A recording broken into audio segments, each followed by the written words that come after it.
It's time for Shawn and Maya in the morning. Quick pitch to Walter, looking for the record, cuts back, he's got it, he's out of it at 25 and the 26-yard line. Walter Payton becomes the National Football League all-time leading rusher. Jordan, open, Chicago with the lead. The Chicago Bulls have won their 6th NBA championship. Chicago has won the Stanley Cup. Palmero over the head of Jenks. Uribe charges, throws, out! And the White Sox have won the World Series. A little bouncer slowly toward Bryant. He will glove it, throw to Rizzo. It's in time, and the Chicago Cubs win the World Series.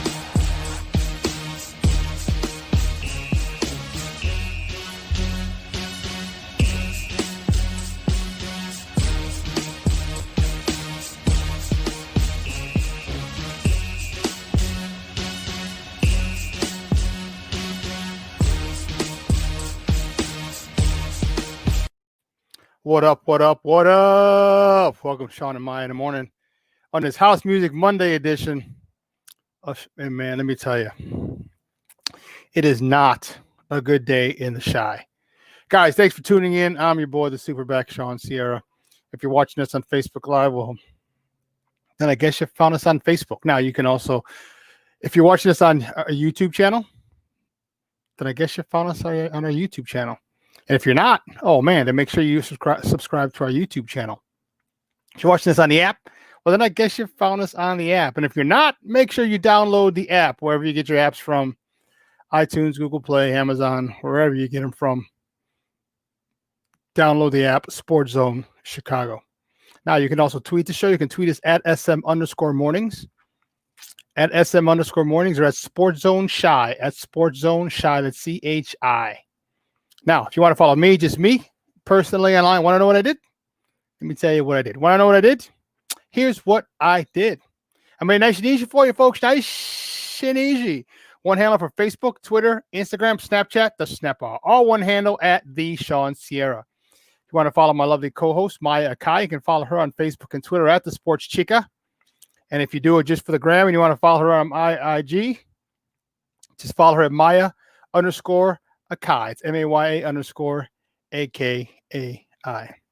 Listen, we got a great show for you, but I need you to get interactive with me today. So make sure wherever you're watching us from, okay, or listening to us from, make sure you leave a question or comment on that platform. It'll come to our guy, my man, Ivan Vargas. He'll put it on the screen and we will discuss it. We want you to get interactive. We want to hear your questions, comments. We got the chat line is blowing up already. So yeah, definitely get involved. We want to hear what you have to say because you're definitely going to hear what I have to say about this game yesterday. But let me bring him out real quick. I know he's got some stuff he's got to finish up, but he is my Puerto Rican Swiss Army knife himself. He is a whiz, the man behind the curtain. Ivan Vargas. Ivan, what's up, buddy? How are you? Geez, I'm not doing too well right now after that game last night, dude. I mean, I know your guy. I'm saving. I know I have to pace myself to start the morning because I get all hot and heavy. Mm-hmm. But I'll let you do it because I'm at a loss. I really am at a loss. I really am at a loss. I have no more words. I'm done with it. I'm done with it, dude. I really am done with it. It was embarrassing, flat out embarrassing. That pretty succinctly sums it up. I don't think you could have put it any better than that. It was freaking embarrassing. Listen, when I said I've got a great show for you, I'm not bull jiving. Guys, you know how we do. Our guy Joe's coming up. Joe Phillips is coming up in a moment. He's with the Chicago Crusader, and he's going to sit with us for the first hour for the top of the morning segment. So he's ready to roll. He's lathered up. I know he has some thoughts on this game from yesterday, and he's fired to freak up as well. But at 10 o'clock, Beth, Mr. Elmore from she covers the Bears for Heavy.com. She's going to call in, talk a little Bears. I want to get her take on it. And then Kenneth Davis is going to sit in from 10 to 11. And then from 11 to 12, I believe, is our guy, Jason Palmer, who should be back from Hawaii. and he should sit there for the last hour of the show. But at 11:30, Drew Cole from Sports Mockery is going to call in. We're going to finish up with Bears conversation. It's heavy football today. And I'm going to let him have it. I'm going to let Ryan Pace and Matt Nagy have it. This is beyond reproach. This is a situation that is far more embarrassing than I ever could have imagined. And this is if you see me, I'm not wearing my military, my digital camo because it's Salute to Service Month, because it is. But I'm wearing it so hopefully you don't see me talking about the Bears. There's a point where I am almost embarrassed to say I'm a Chicago Bears fan, and I never thought I would get to that point. My Bears have been bad at various points throughout my fandom following this team, but at this point right here, I have to say that I am embarrassed. I am truly embarrassed to be a Chicago Bears fan. We should have wore black today, Shawn. I should have known to call you up. We should have worn black today because it's over. This is a funeral. They're dead in the water right now. This head coach has them dead in the water. And I'm going to stop myself there because I know I can't steal your thunder. I appreciate it. So, again, Beth Mr. Elmore at 10 o'clock from Heavy.com, who covers the Bears. And then 11:30, Drew Cole, who covers the Bears for Sports Mockery. Guys, you know how we do. The first segment of every show is called Top of the Morning Tea, and these are the hot topics of the night before, just some sports in general. And boy, oh boy, do we have some doozies. Our Top of the Morning segment is powered by the Chicago Crusader, and with that, we want to bring him in. He is the man, 50 grand over there. He is a sports editor over there. He is a good friend of the program. You can find him on Twitter at ACA Joe. Guys, let's bring him in. After a very hopefully fun weekend, Joseph Phillips. Joseph, what's up, Papa? What's up, Papa? God bless. How you doing? Wow, man. I've made an emotional decision to remove myself for this Chicago Bears season. After being a Bears fan for 42 years, one thing I learned growing up with my pops, watching the Bears, they would break your heart. They would throw you out to the trash cans and let the alley cats eat you. And that's a scary thing. Not this year. No. I've been married this year. I'm a new married man. I'm going to enjoy the rest of 2020. And I got a birthday coming up this week, so I'm definitely not going to let them kill my parade. Yeah. My parade and make me feel like something less than. No, Bears, you will not abuse me this year. No.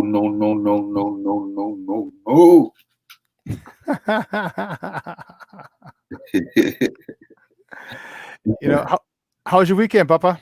Oh, it was fantastic, man. Fantastic. Yeah. Got a chance to take my son to the hood, playground in the hood, play some basketball, so he can know that daddy didn't come from what they say, cheese, eggs, and Welch's grapes. And you won't say cheese, eggs, and Welch's grape. Yeah, I had to show up a little bit. Daddy came straight from the gutter, So you won't think Daddy didn't have to work for anything. I said, this is where I pay my dues at, right here on this concrete basketball court. He got to meet some of the guys. They told him, look, there's no breaks in basketball. And I was working him out doing drills, running him full court 90 feet at the age of 10. And he was like, Dad, I'm tired. I was like, no, it's no getting tired. You're going line for line. Suicides. Let's do this. Defensive drills. Let's do this. And he did it. I'm proud of him. So he must have knocked the heck out that night, huh?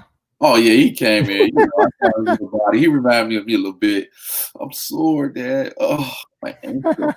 Next morning, he was up on a video game. So he was good. Good. You know what they say, youth is wasted on the young. That's for sure.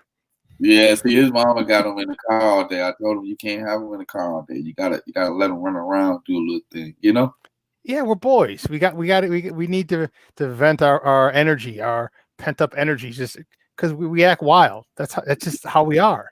We just got to run around, even if it's running around and going Right. just let us run around and go Right.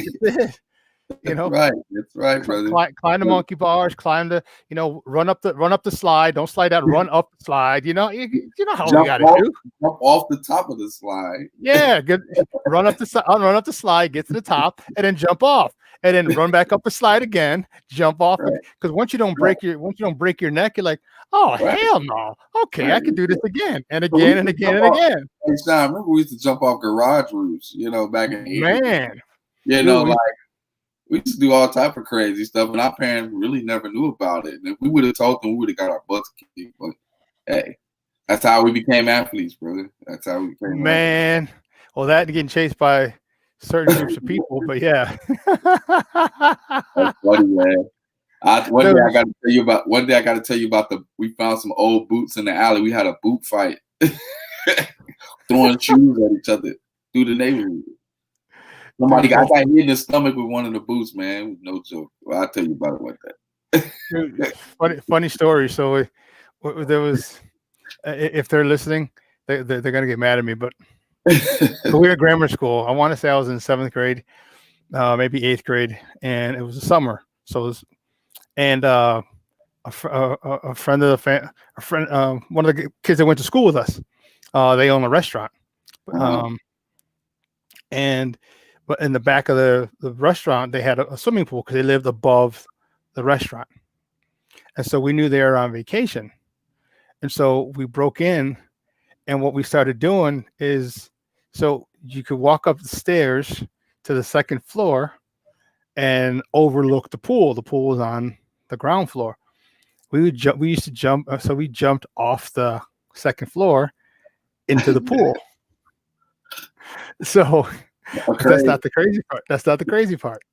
So the crazy part was, I don't know why we didn't think they had cameras or alarms or whatever, because we're stupid apparently. And the cops come. Ooh. And man, there's only one way out. And so I was about to go, and then there was another one of my friends who was going to go. I was like, you go. I let him go, and he got taken. Oh no! So I get out. I get out through the gate. That one small gate. It's just, and all of a sudden there's a cop who's coming to get me. And you talk about he wasn't ready. He was not ready for this, because I saw him. My eyes opened up. I turned, and I took 3 steps. I was like, boom, boom, boom. He started running, and I planted. Whoop. Oh, wow. And cut back underneath him. He was done. They didn't know they was chasing the superback. They ain't know. They ain't know. Dude. Hey, what caveat I wanted to add to that shoe fight we had, man. After I got hit in the stomach, I was on the ground because it was at nighttime. Tell me why a guy came out with his shotgun and shot in the air, man. That was the most scariest thing, man. I thought he was shooting at us, but he shot in the air and told us to get away from his car. And boy, all my friends took off running. I was still there holding my stomach behind the car like, oh my gosh, I'm not doing it ever again. Ever. Dude, I'll tell you, that could have been one of the best moves I ever had. I ever made. And because that cop just had no chance. And then I ran through the alley, ran up the street, into my buddy's backyard. And sound like you was running a route there, man. Man, I'm telling you, there's no speed, there's no level, there's no gear that you're ever going to get to unless you're being chased by the cops or you're about to get your ass kicked. There's no gear. You will never reach that gear until you've been in that situation. Then all of a sudden you reach a gear you never thought you had. My dad would have killed me if I would have ever around the cops. My dad was like James Evans, all good times, man. He just didn't play no games, bro. My mom was they didn't call it a warden for nothing. There was so many times that I got in trouble. I was just like, okay, please, just don't tell my mom. Just don't tell my mom. Just don't tell my mom, please. Because man, if she found out, raising a single mom, you're raising a boy, that's a tough deal. Yeah. And she did not spare the rod. No mercy. She did not spare the rod. Let me tell you. Mama's had that strength of He-Man back in the 80s, man. You know how it was, bro. Like I said, my brother and I was fighting in the house. My mom broke a broomstick over both our backs, man. But because of the intensity of fighting in the house, you know how wrestling is when they break the table over you or the chair over you, and Yep. you got that adrenaline going. My mom's hit us with that broomstick, and the stick broke. Me and my brother, we stopped fighting immediately, and we looked at each other, and then we looked at my mom's, and then we just walked away. So we were just like, she's crazy. My mom snapped her. I like how we're like joined together, sharing our stories of child abuse. but I mean, it was real. Like when you heard like, "Hey, cut that shit out," it was, "Hey, cut that shit out." Like you better do it right now. Yeah, but anyway, the Bears. The Bears are in trouble, man. I'm trying to take our minds off of them a little bit, just to bring us back to reality with all this stuff, man. So let's talk a little Bears. Yeah, well, here we go. The first top of the morning topic. The Bears lose 24-17 to the Tennessee Titans down in Nashville. The score is not indicative of the ass whooping that the Titans gave the Bears. It was embarrassing. This is I think I want to say is the first time that I've ever been ashamed to be a Bears fan. Their organization refuses to see what's happening. They refuse to make changes. And I'm going to go in on everybody. Nick Foles yesterday, this dude. So here's my thing. When Mitch gets healthy again, I have no problem going back to Mitch. I didn't think that was going to be ever come out of my mouth. But if you're going to give me turnovers, and I know he didn't have any picks yesterday, okay? But if you're going to give me poor ball control, if you're going to give me turnovers, if you're going to give me just horrible ball security, okay, then I'll take that from Mitch. At least I have a quarterback who can run. So when he comes back from his shoulder injury, because he hurt his shoulder on the one play he was in last week, don't get me started on that. So, but why not go back to Mitch? This guy hasn't done anything. We brought him in here to protect the ball, and he's got 7 picks. 7 picks. Okay, and he hasn't even started the whole season. So this is a guy who is. And granted, I do understand that he played some defenses that are a lot tougher than the 2, or even the first 3 games that Mitch started. But nonetheless, it doesn't mean you skimp on ball security, and that's what he's done, and it's unacceptable. It is hindering this defense. It's this is a veteran. This is a Super Bowl winning quarterback. And some of the mistakes he makes, you sit there and you wonder how were you able to win a Super Bowl with that lack of ball security? Wow, this is unbelievable. And I feel sorry for Nick Foles. I feel sorry for Mitch Trubisky.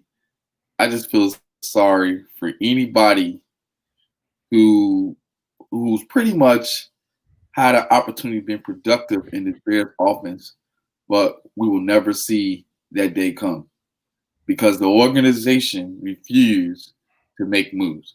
Now, I wrote a story about this yesterday, and my first sentence was the Bears struggled offensively throughout the game due to a makeshift offensive line. I can stop right there.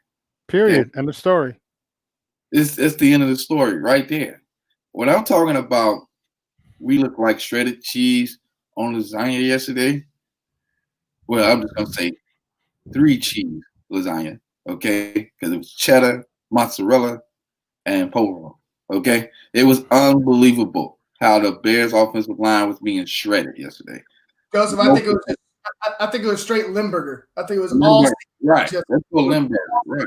yesterday. All sticky cheese. Shredded cheese, man. I have no comments. Like when it comes to the Bears' offensive line and their blocking, when it comes to the running game, no yards. Comes to the passing games, no progress. When it comes to play calling, no progress. It's the same story every week.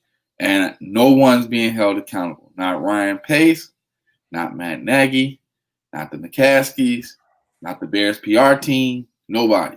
Okay? We're not getting an explanation from anyone. And the fans deserve better than this. And Shawn, I know you have a rant today. I'd love to hear what you have to say about that offensive line. It is ridiculous. You know, what Ryan Pace has done, some of the things he's done are fireable offenses. Okay. The lack of due diligence that he did when he doesn't even bring in Deshaun Watson, okay, to talk to. When you have the second pick, or we have where you ended up picking number 2, you're going to have a chance at one of the quarterbacks that you want. The thing is, you bring in all of those quarterbacks. Okay, you bring them all in. Okay, you take them out to dinner, you wine them, you dine them, you sit down.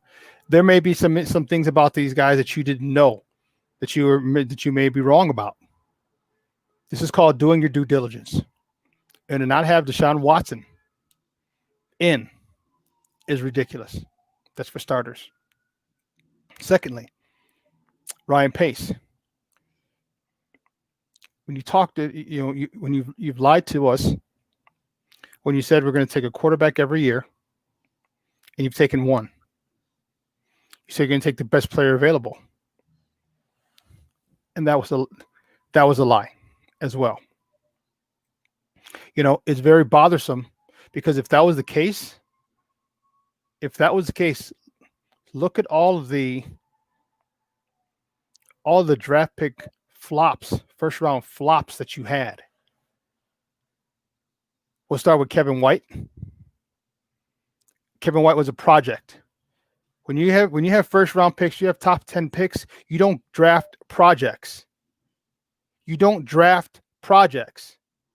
You go after the sure thing. First is Kevin White. Kevin White is he's actually with the San Francisco 49ers.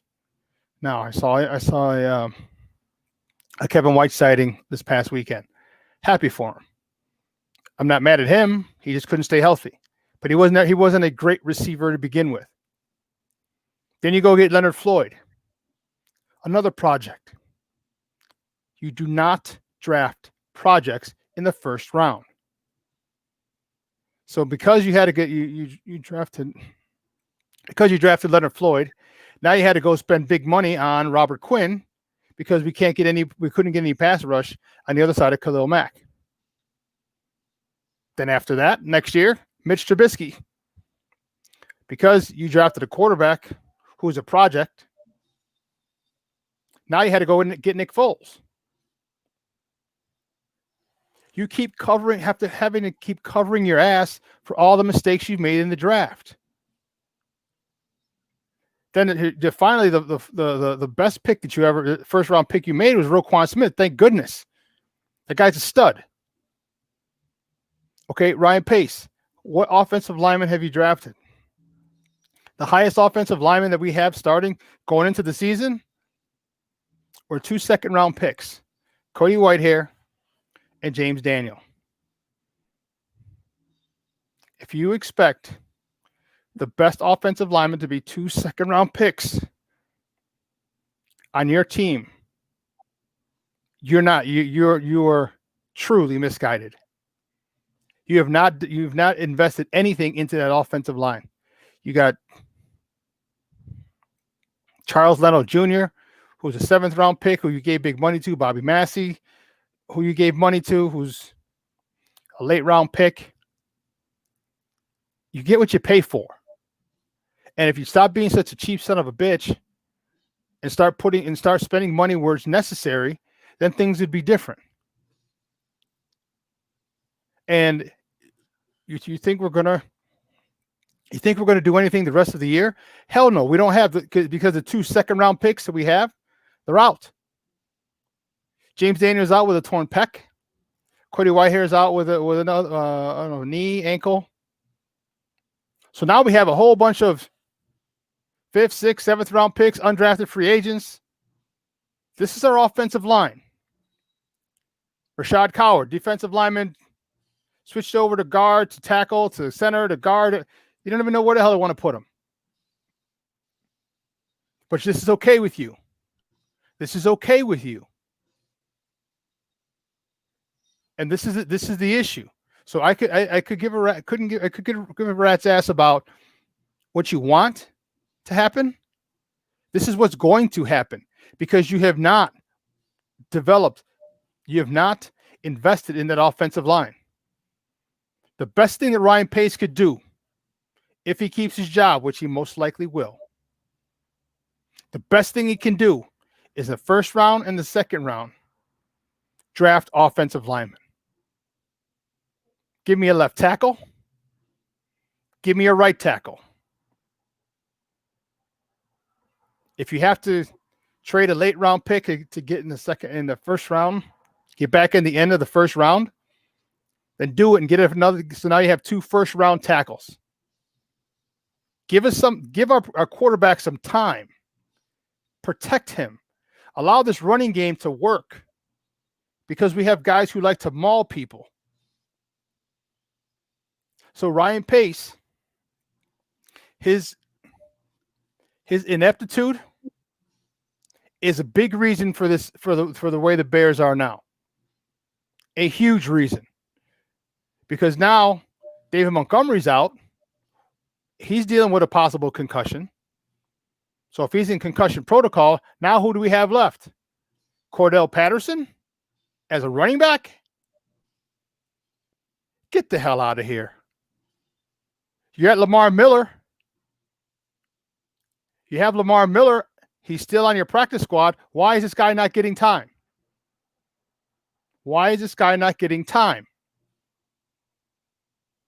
So you've got to figure out. And this guy seems to have an agenda. If you don't kiss his ass, if you piss him off, then you're in his doghouse. He's like a little bia, and that's frustrating. All right, it's not about who kisses my ass. It's about who can help us win. And Riley Ridley looked good this weekend. He looked good this weekend. And why wasn't he playing? Well, apparently he challenged the coaching staff, Matt Nagy, about running routes. And he didn't like that. And I'm like, wait a minute. This guy's coming from, first of all, do you know who his brother is? Okay. His brother's one of the best receivers in the NFL. So when that's your brother, and you obviously have conversations about running routes and things of that nature. And he's being taught something that's probably not what his brother or someone else or what he was taught when he was in college. And he pushed back. And he got mad. He got mad and put him in the damn doghouse. You know, that's an arrogant prick. Because you know what? There are plenty of times when my players corrected me. There are plenty of times when I say, Coach, this is not going to work. I'm like, why? Because if this happens, then this, and this happens, and that, and this. You know what? You're right. Okay. I didn't take it as a personal attack on me. We're all in this together. So if my players had an idea that worked, just because I'm a coach doesn't mean I have all the answers. I mean, when you're out there, you see things that I don't see because I'm not playing out there with you. And to to put someone in your doghouse because they challenge you is unacceptable. It's unacceptable. It shows the stubbornness, the ego, the narcissism of this guy that we have as a head coach. Well, listen, we got to take a quick break. On the other side of the break, we have more. Sorry about that. On the other side, we have more top of the morning topics. So don't go anywhere, folks. And I'm not done with my rant because I'm livid. I'm fuming.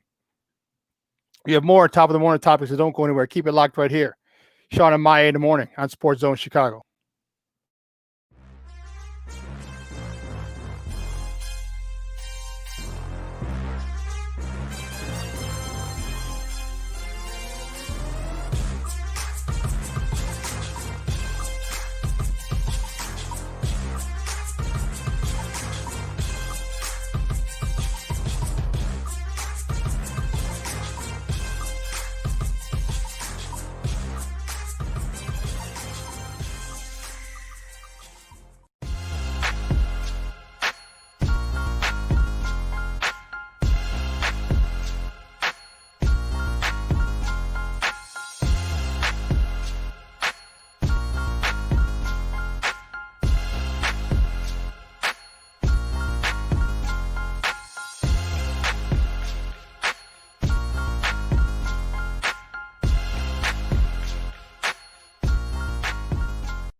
Welcome back to Shawn and Maya in the morning on SportsZone Chicago. Let me tell you something. I'm just livid, Joseph. I can't tell you how how distraught I am right now as a Bears fan.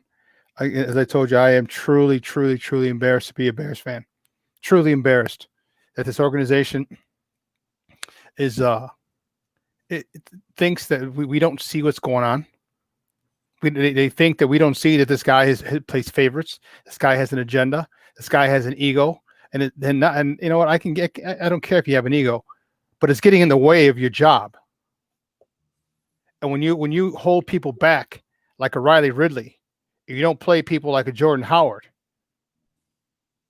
because they piss you off or they're not your type of player, then that's an issue, especially as a head coach.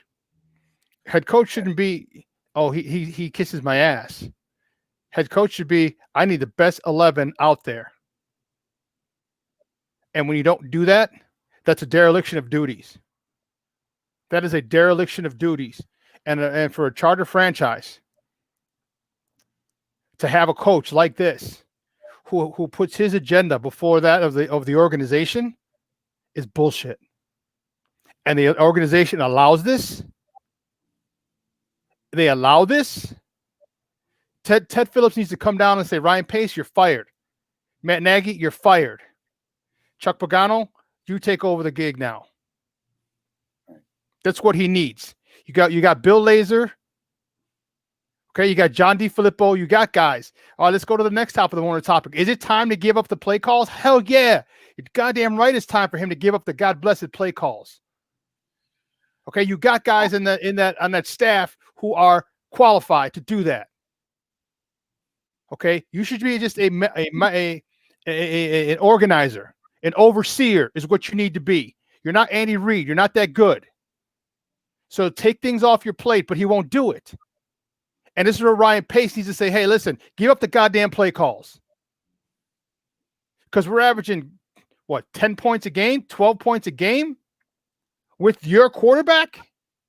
The quarterback you wanted? The quarterback we went out and traded for? And this is all we're doing? Can I add this fact? Yeah, go ahead, please. Before the Bears, and I was concerned when this happened, before the Bears hired Matt, there was a report going around the media that his offensive play calling was depreciating. Actually, I think it was Kansas City, his last season with Kansas City, he was making a lot of bad play calls, and they had to take it out of his hands. Do you remember that? Mm-hmm. Yep.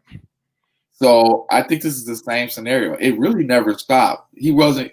I don't think he was exposed in his first season because there was a lot of makeshift stuff going on. We didn't really know who was who, or a lot of guys' roles weren't defined on the team. But now it's been 3 years. Okay, 3 years. All right. And like you said, this guy has an ego the size of Banger Man. Okay. The end of the day, ego stands for easing God out. He feels that no one can tell him anything. And as I defined him last week, Matt Nagy is a narcissist. Everybody's to blame but him. I'm still not seeing him taking responsibility for anything going on. I'm hearing little comments here and there, but he's not taking any responsibility. Joseph, did you hear him last night? Did you hear him after the game? Immediately, it was the same oath. It was the same shit that I was telling Shawn. He speaks to us as if we're ignorant. He speaks to us as if he needs to go ahead and as if he's talking to children. Right. You know what I mean? Like as if he's talking to children. Matt, what is the problem with your play calling? Matt, what is the problem with your players not being in position? Matt, what is the problem with your players not being disciplined? Matt, what is the problems with your players going out there and sucker punching people on the field? Who are you, Matt Nagy? That's the thing. This BU bullshit is getting old. Who the hell are you? Who the hell is this football team? Because right now they're underachieving. They're underachieving by far, and this defense is being hung out to dry. I feel sorry for that defense, buddy. I really feel sorry for the defense because this will be the second era of watching a good defense go to waste because they have to play Iron Man football every Sunday. What I saw yesterday from this offensive line was a disgrace to flag football. Okay? I mean, I've seen better blocking in flag football than I saw yesterday. Matter of fact, I saw better blocking in my whole is I've seen better blocking in playground football, play lot football than I saw yesterday. Okay? I mean, come on, guys. Let's get it together. Us fans, first of all, Chicago had the most intelligent fans when it comes to sports. This is an insult to our intelligence to go out there and put this same product out there every week. And no one's held accountable. See, if I'm a person, if I'm like John DeFilippo and I'm Bill Lazor, I can't wait to get the hell out of here because they're not doing anything. Okay, and yeah, it's nice to collect the paycheck, but they want to be part of a winning program. And I know they feel they can do better than this guy at calling plays. If that's all they're asked to do, call plays, set up the game plan for the week, work it out in practice throughout the week, make the plays, make the calls, during the game on Sunday. But they don't do that. They're collecting a check, and I'm telling you, football coaches, they like to work. They like to earn what they make. That's right. And when you get a guy like John DeFilippo, who was a head coaching candidate a couple of seasons ago. Bill Lazor, a guy who's also had play calling experience. Let them do their job. See, that's the one thing that you don't understand, Matt Nagy. A great person, a leader finds people smarter than them and lets them do their job. Let me repeat that. A leader finds people smarter than them and lets them do their job. So I'm going to get the hell out of your way, Bill Lazor or John DeFilippo. You call this. Hey, because at the end of the day, the head coach is going to get all the credit or all the glory. Hey, Shawn, do you remember the John Poop Shoot offense that we used to run? I do. Do you think it's worse than that? Yeah. I think it's Trestman. I think it's Trestman-esque. I think this whole thing is Trestman. It's a nightmare is what it is. It really is. It's a nightmare. And I remember those Trestman years. They were all a nightmare. I remember John Shoop. Don't get me wrong. I remember John Shoop. I just felt like Trestman overtook him, and Nagy's quickly overtaking Trestman. When you bring in your quarterback and you have this is the guy that you wanted. This is the guy that you went to bat for. So we went and traded. And then we can't score points. We can't score points. There's got to be something done. And it's a shame that nobody asks these tough questions. And here's the reason. People are scared that their credentials will be taken away if you ask the tough questions. So I'm just letting you guys know we're going to get credentials and we might not have them very long. Because when I get credentials and I get to ask a question, I'm asking a question. I'm asking a question that we all want to know. I'm not gonna pussyfoot around. I'm not going to sugarcoat anything. I'm going to ask them, is it time for you to give up the play calling? You have your quarterback. You have this. You're averaging, 12 points a game, 15 points a game with your quarterback that you wanted? Is it time to give up the play calling and just be a head coach? Yeah, we better hurry up and do something because our top guys are being injured every week, okay? And sooner or later, when you start seeing a lot of injuries on the offensive end, then comes the injuries on defense. And the reason why I'm saying that, and I'm not wishing anything on anyone, is because they're on the field too much, period. I had to tell people, what retired Lance Briggs and Brian Urlacher, the Bears offense, okay? Because every time they were on the field, it was like they were playing 2 games in 1 week, okay? It takes time for a body to recover as an athlete. Just imagine defensively, you're going up against 300 pounds, 400 pounds on the line consistently because you're not getting any breaks from the offense.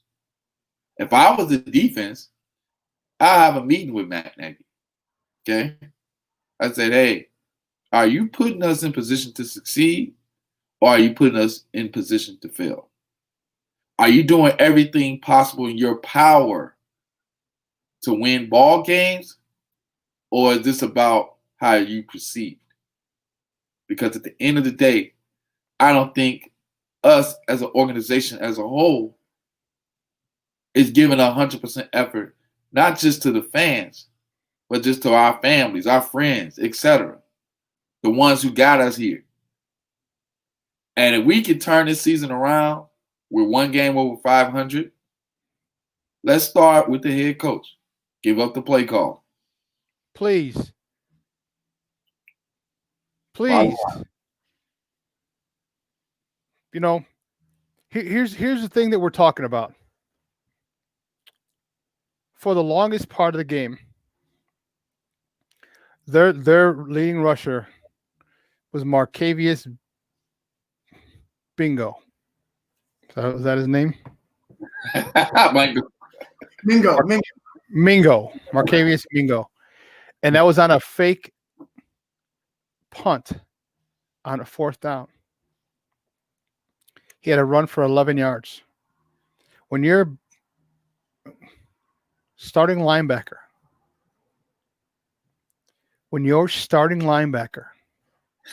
is your leading rusher for the majority of the game, there's a problem. There's a huge problem. And then this is the type of ineptitude that this guy has.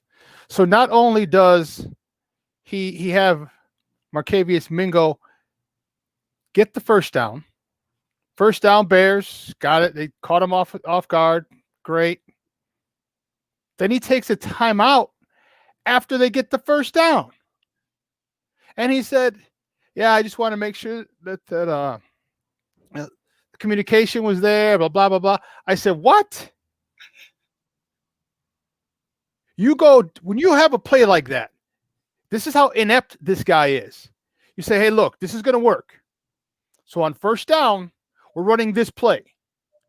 So after this fake punt and we get the first down, we go out there and we're running, boot right, shotgun, waggle right, whatever the hell you want to call it. You have that play ready. But you don't waste a timeout after you just regain first down. You talk about that's ineptitude. That's not having a clue. And you see it time and again that this guy doesn't have a clue. And it's frustrating because if I'm Marcavius Mingo, I'm like, yeah, I was a leading rusher for a long time. And it only took toward the end of the game until they finally overtook him. And that's David Montgomery. And that's only because the Titans laid off defensively. That's what guys got to understand. These numbers that we're looking at, I know Foles threw for 350 plus yards, 2 TDs, etc. But that's because fake stats. Yeah, that's because those are fake stats. Those are LeBron James type stats. You want to pad the stat book so you can get to a triple-double. Great. But guess what? It's all fluff. Okay? Because you didn't do it when it mattered. Okay? It's the same stuff every year. Can I point out one thing? This is when I knew it was over. It pissed me off more than anything.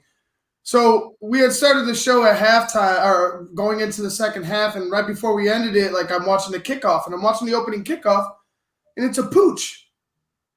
It's a pooch kick. They didn't trust that offense to move the ball past the 50, let alone get into the end zone against them. They had they feared none of Matt Nagy's play calling. They feared nobody on that offense. That was arrogance to me. They were more scared of Cordero taking it back than the offense moving the football. Your offense is garbage, Matt Nagy, and that's an embarrassment. That's flat out to me. That was a slap in the face. That's worse. To me, that's worse than like getting stepped on in a game or something. Like they don't even give a shit. They don't even think anything of you to move the ball to 20 yards to the 50. They'd give it to you at the 35. Go ahead, move it. This reminds me of the Saints last week where they disrespected the Bears and continue to go for it on 4th and 1. Okay? There's like, oh, you guys don't even have an offense. Us being in better field position will shut you down than getting off the field and allowing your offense to come at us. Yep. That is a great assessment when you'd rather give them the ball at the 35-yard line or 40-yard line and know that they're not going to get a first down. And you just know. Embarrassing, Shawn. It's going to be I'm not going to kick it deep because this guy could take it to the house. So just to avoid that possibility, let's pooch it to JP Holtz. And he'll gain 5 yards and get tackled. And we know they're not going to get a first down. When they punk you like that, that is an ultimate disrespect to you and your offense. And if you don't see it, you are blind, or you just don't want to see it. They said, you guys are not going to score. We'll give you the ball at the 35, hell, even the 40-yard line. We don't even think you're going to get in our side of the field. They're saying that even if we had 5 downs, we would have went for it. That's the mentality they had. They had 5 downs, they would have went for it. That's just how confident they were, because our offense sucks so bad. Even at one point, I saw them going on 4th and 6. 4th and 6. Okay. Well, listen, let's move on. Next top of the morning topic, because we have at the top of the hour in a few moments, Beth Mr. Elmore from Heavy.com is going to call in. We're going to talk a lot more Chicago Bears football. But Notre Dame has moved to the number 2 slot behind Alabama in the polls this week after 47-40 double overtime win this weekend over Clemson. Wow. Your thought, Joseph? Wow, what a clutch win. What a clutch win. And what a high-scoring game. 87 points combined, OT. I mean, if you missed that game on Saturday, you missed the amazing game of the year, pretty much. And I know that Clemson didn't have their quarterback and with the COVID-19 situation, et cetera, but it was still a huge win for Notre Dame, a big win that I haven't seen from Notre Dame in a long time. And just to see the fans charging the field, celebration, and all the green and gold, it was an amazing sight to see. And now they're number 2 in the polls, and let's see if they can sustain that through the rest of the season. They're going to Boston College this weekend, and Boston College has played spoiler to them before. So if they can avoid this pitfall with Boston College this weekend, okay, they may end up having to face Clemson again. This time it'll be with Trevor Lawrence.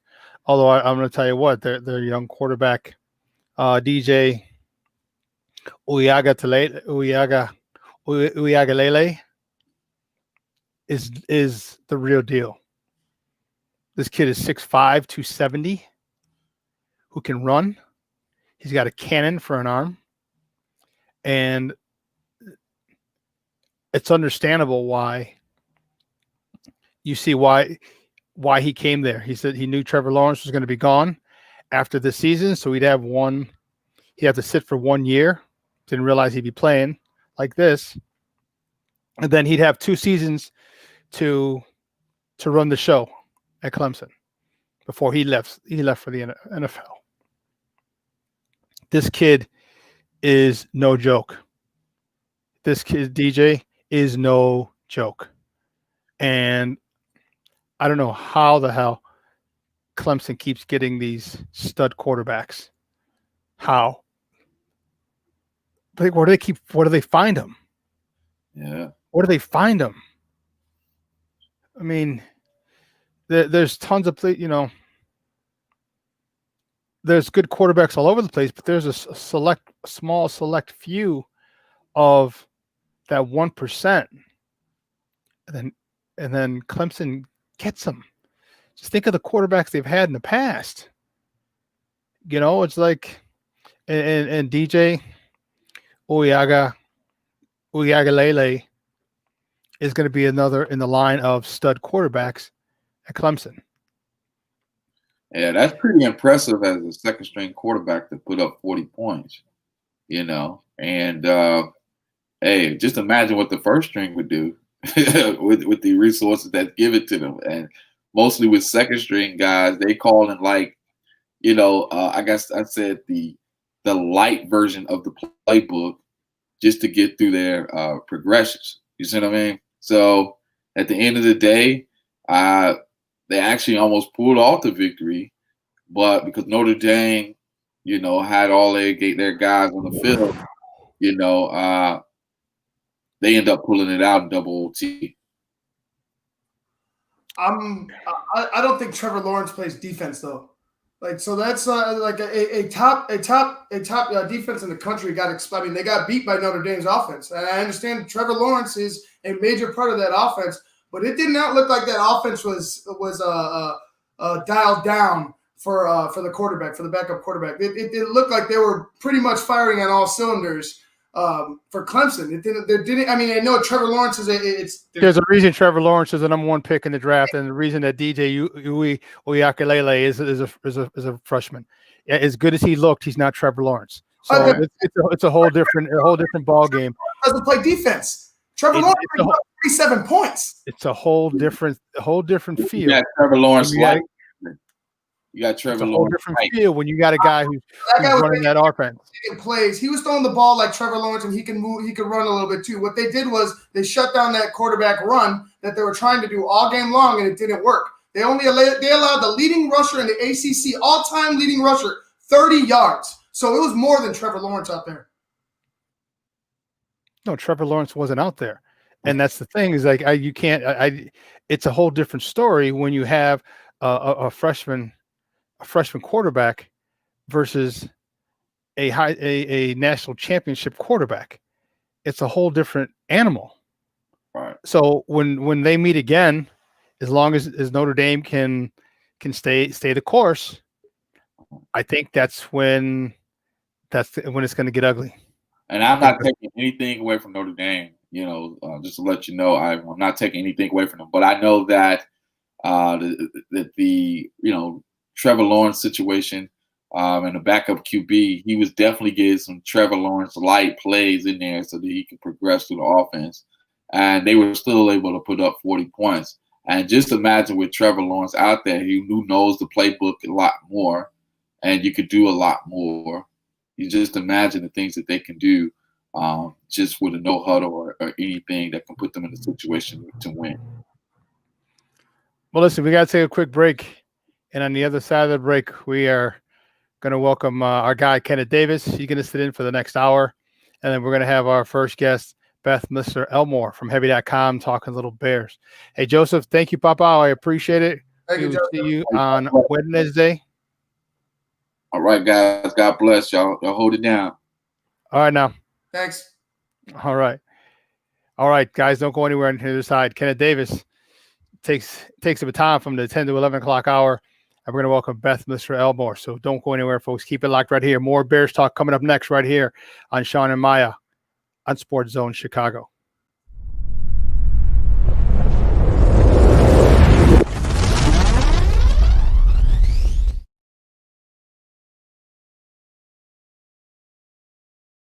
BoomerNaturals.com presents the Sports Flash on 1330 and 95.9 The Zone. Heartbreaking loss for the Bears on Sunday in overtime. 26-23, the decision at home against the New Orleans Saints.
Welcome back to Shawn and Maya in the morning on SportsZone Chicago. And man, oh man, I'll tell you what. I am still fired to freak up. I'm fired up. Let's bring out our my guy who's going to sit with me for the next hour and holler at him because we got to bring on our next guest. But he is from That Davis Show. You can find him on Twitter at That's Davis. Guys, let's bring him in. Kenneth Davis. Kenneth, what's up, Papa? How are you? What's going on, man? How you doing? Man, I am livid. I am livid. And I can't. There's no words to describe how angry I am at this organization and their ineptitude, their nonchalance toward us as fans, and not even as fans, to winning. Because you shouldn't worry about the fans. Okay, your job as an organization is to win football games and win Super Bowls. That's your number one priority. And when you don't do things that align with that, then something's got to change. And they haven't done that. They haven't been on that path in a long time. And I'm telling you, Kenneth, today's the first days that I'm embarrassed to be a Bears fan. I'm sorry. Okay. Because I have to care. I do care. I find myself frustrated. But for me to be livid, I would have to have higher expectations. And going into this game, I'll tell you what. You know what? I'll tell you something crazy. This offense was actually better to me yesterday. And I'm probably saying from the Nick Foles aspect yesterday than what it was the 2 games before, because at least Nick Foles didn't throw the ball away the way that he did. He treated the ball in the passes, plus ball security and making sure there's no turnovers and setting yourself back. That was Dave Montgomery's job yesterday. Right. But the thing was, one, and I mean, we already know the Nagy aspect, but the pace side, and again, I call it the ghost of James McDaniels, because it seems like anybody that's starting there after the brief time that Alex Barr did that game, it gets ugly real fast. All right. Because what's the kid's name? Hambright? Listen. Arlington Hambright. I get it. Heck of a name. I get it. Isn't it? I thought that, isn't it? I get that you basically got a practice squad player that you're thrusting in here and he's a lower round draft pick. Right. So, and no time to really practice. But listen, kiddo, you're going to have to hold a little bit, because some of the ways that he was getting beat was like, Shawn, when you were a senior with a scholarship in hand, facing someone in frost off. It was like, do you want to man up or not? And again, I'm not putting it on that kid as much as, even though I'm talking about the name on the back of his jersey, have some respect for your fam. But when you look at that O-line and how basically it's like, go. Like, I even think about it, dude, you can sit there and you can rush 5 because you're not really worried about being picked off with one of your linebackers being out of place or anything like that. Like, it's terrible. But then when you go to the coaching, like I've said on here, I would be fine with the divorce from Matt Nagy. I'll tell you, but my only problem would be I would want the Bears to be real grown-ups and realize, you know what, it's time to do the same with Ryan Pace. And Bingo. It's actually the real thing that I'll tell you is this. And most Chicago teams have been a fixture on, we don't want to pay for an expert to come in, someone that has experience of doing this job. One, because we want some say-so, but also two, I think more in particular with the Bears, they just like to not pay. You need to go and get someone who's a top-flight GM right now, and you need to tell them, you know what? I'm not making you a general manager. I'm making you in charge of football operations. You built this thing up from the top down, who you want to be your general manager, who you want to be your head coach, because you have 3 more years of good defense right here. All right, now I'm just saying good. I'm not even saying as good as it is right now. But you can sit here. You have a decent set of skill players. They're not great, but you have a decent set of skill players which you can add through the draft. You got to get offensive line. I would love to have a quarterback, to be honest with you. And I know it's not sexy. You have to build from the trenches. I know it's one thing that you're a believer in too. It's the unsexy pick. But when you have that crazy O-line, even if you look at what Dallas had before they really got the quarterback, well, they had Ryan. I mean, they had what's his name? That's the broadcaster, Tony Romo. You know what I'm saying? But when you build that, you give yourself an extension of maybe 5 years of good offense. All you have to add good running. Like, it's when you see this line, man, and to think that Ryan Pace had the sheer mitigated gall to think that he never had to put any draft capital, any top flight draft capital into this line. We never listen. I'm not caping for Nagy because Nagy's not a good play caller, and he's starting to become not a good coach because your play calling is strangling his team. But we've never seen outside of 2.5, 3 games before James Daniels got hurt, and the line looked better than it did last year because the line was trash last year. Mitch was fighting for his life last year. So it's 3 different things. But I'm to the point where during this whole year, I didn't believe in this Bears team.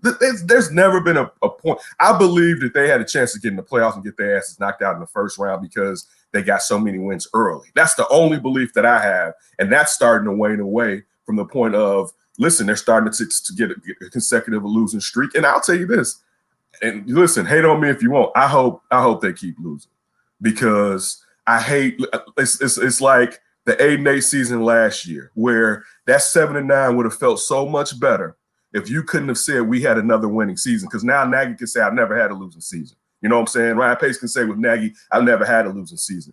I'd be happy if this team went 5-11, to be honest with you. I would be happy because, again, now the problem is Ryan Pace will be making that draft choice, but they couldn't hide behind some fictitious record that we know really isn't genuine. This record, the 5 wins, they're 5 wins in the NFL. But really, when it comes down to, did you believe at one point that they were a 5-1 team? No, you didn't really believe. You thought maybe they would grow and matriculate into that type of team where it's like, oh, now they're getting it together. Now I'm starting to see. And you know that's not going to happen. Dude, I sat there yesterday. I was taking out the trash and the recycling. And I got a neighbor, he has some chickens and some roosters and whatnot in his yard. And it's a house enough, it's a far enough away where it doesn't bother me, because this morning I was using the bathroom at 4:45. He used to start at 5 something, but since we had daylight saving time, start kicking it off at 4 something. And now my next door neighbor, I'm like, if I were them, I'd be pissed off. Because you hear, like, if like sometimes at night and I can't sleep, I'll go to the main floor. And like on the main floor, because it's more cavernous, I hear it in the morning. Like, it's like, whoa, that boy is kicking off. Now, mind you, it's a house in between us. If I was next door, I'd be like, dude, you got to do something about this rooster. All right. So anyway, I was walking out. This was about 15 minutes after the game. I say, hey, he say, hey. He's like, how's everything doing? Everything's fine or whatever. He said, tell me some good news. I said, there is no good news. I said, wait, I'm sorry. I just got through watching this Bears game. So that's what my mind is fixtured on, right? Like, life is good. The family's doing well. And he was like, oh, yeah, I stopped watching it the second quarter. You know what I'm saying? Whatever. And it just hit me how it laid on me. Like, that's the worst part. And it's one of the better parts of sports, being a fanatic.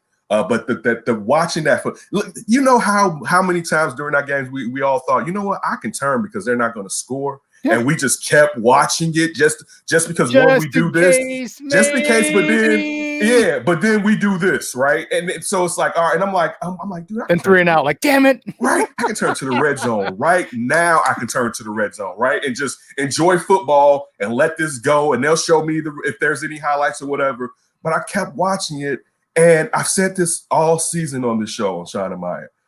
There's no relax in these Bears games. There's not a period where you like maybe if you say at the end of the game and it's double zeros, you feel a sense of relaxation. But during the games, usually when you have a good team, you had to feel like, man, we up, we got that. And this is always dragging. It just doesn't feel good, and I'm tired of it. Have we reached a point in the season where we're rooting for other people's teams? Are we like enjoying other people's teams now? Like, were we just enjoying pure football being played on the field and just not focus on the Bears whatsoever? Because I think we're there. I think we're there.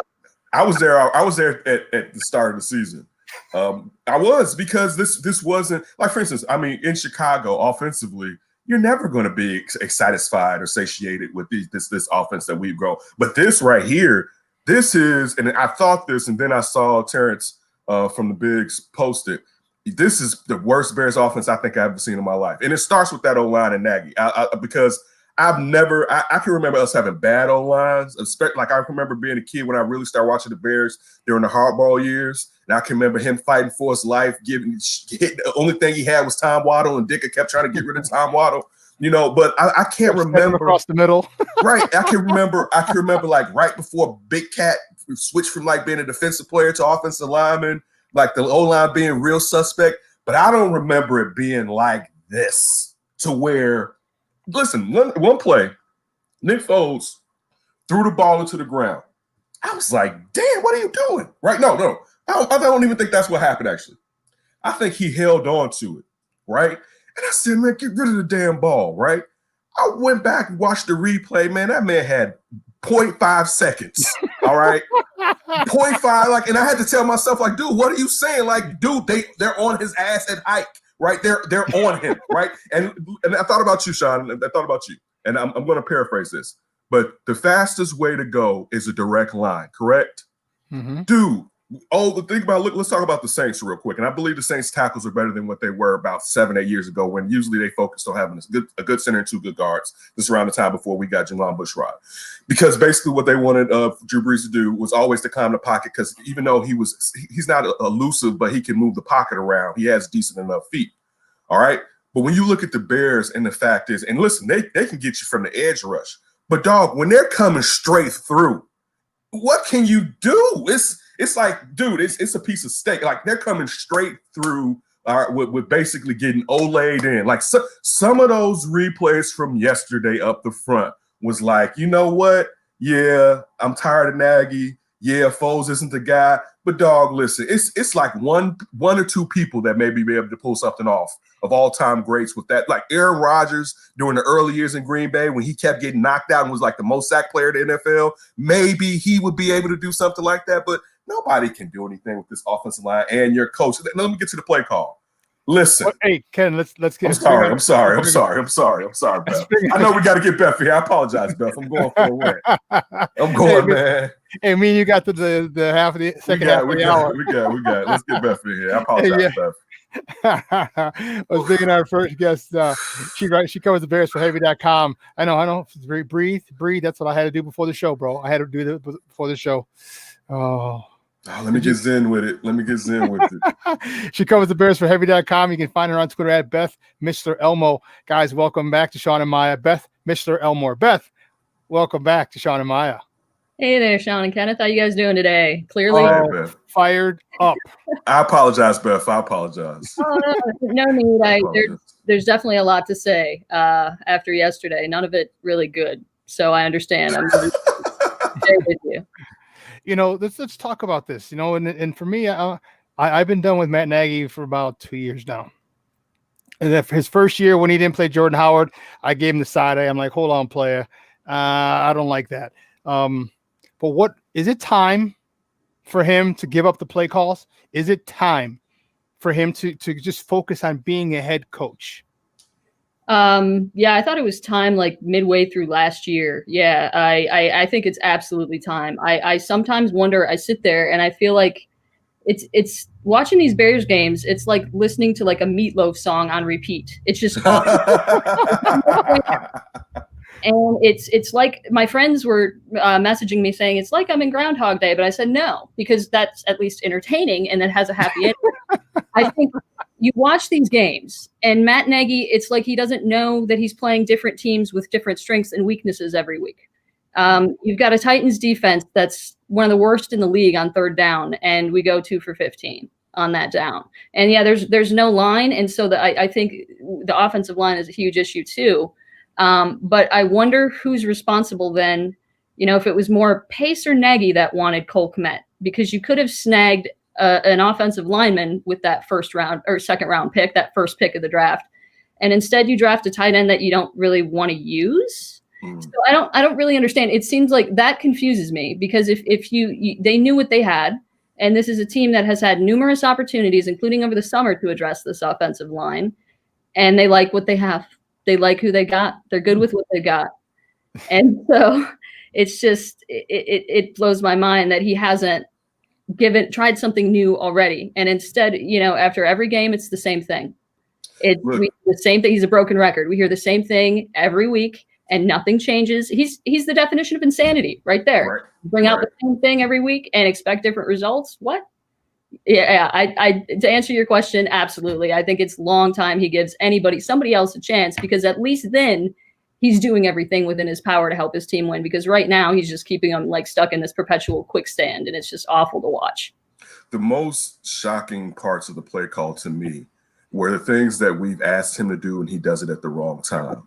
It was apparent yesterday you were not going to get any short yards. It was apparent, all right? And it wouldn't have worked with the QB sneak, but that was going to be the only way on those 4th and 1s. The one that they sat there and got the penalty from, I was like, you need to kick that. There's not a way in hell you're getting that. And then when they actually tried, and we know how tough David Montgomery is, but you saw how the line was inept. It was like, why are you calling that? Go to shotgun on that and go short yardage. It was working for you. What are you doing? Was the most that I will give that to Nagy.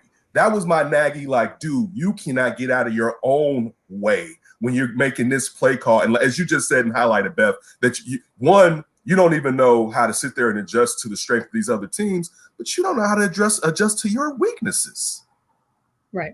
100%. And I keep waiting for the locker room to collapse and fall apart at this point, because they're holding the best running back in football to 3.2 yards a carry and like 68 yards, his second lowest totals of the season. They've got Ryan Tannehill, who's one of the more efficient and accurate quarterbacks. And what was he like? I think 10 for 21 for 158 yards. I mean, the defense is doing their job week after week. And then you look at the stat line, you look at what the Bears do, especially in the third quarter alone. That speaks specifically to Nagy and the coaching staff, because there are zero adjustments coming out at halftime.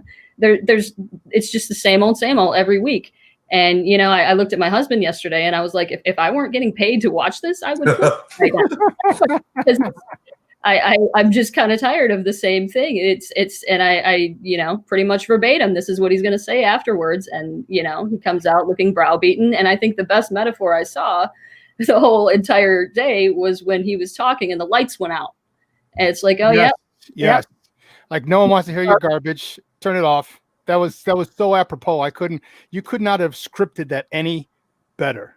100%. And in a nutshell, that's the Bears season, and it's depressing, but it's reality. And I'm with you, Ken. I'm kind of wrestling with the idea of like, do I want them to continue to lose? Because at this point, would it be better for the franchise to get a quarterback early? That's the only there's a lot of attractive options in the draft next year, first round. The Bears don't have any attractive options on their roster right now at the most important position in sports.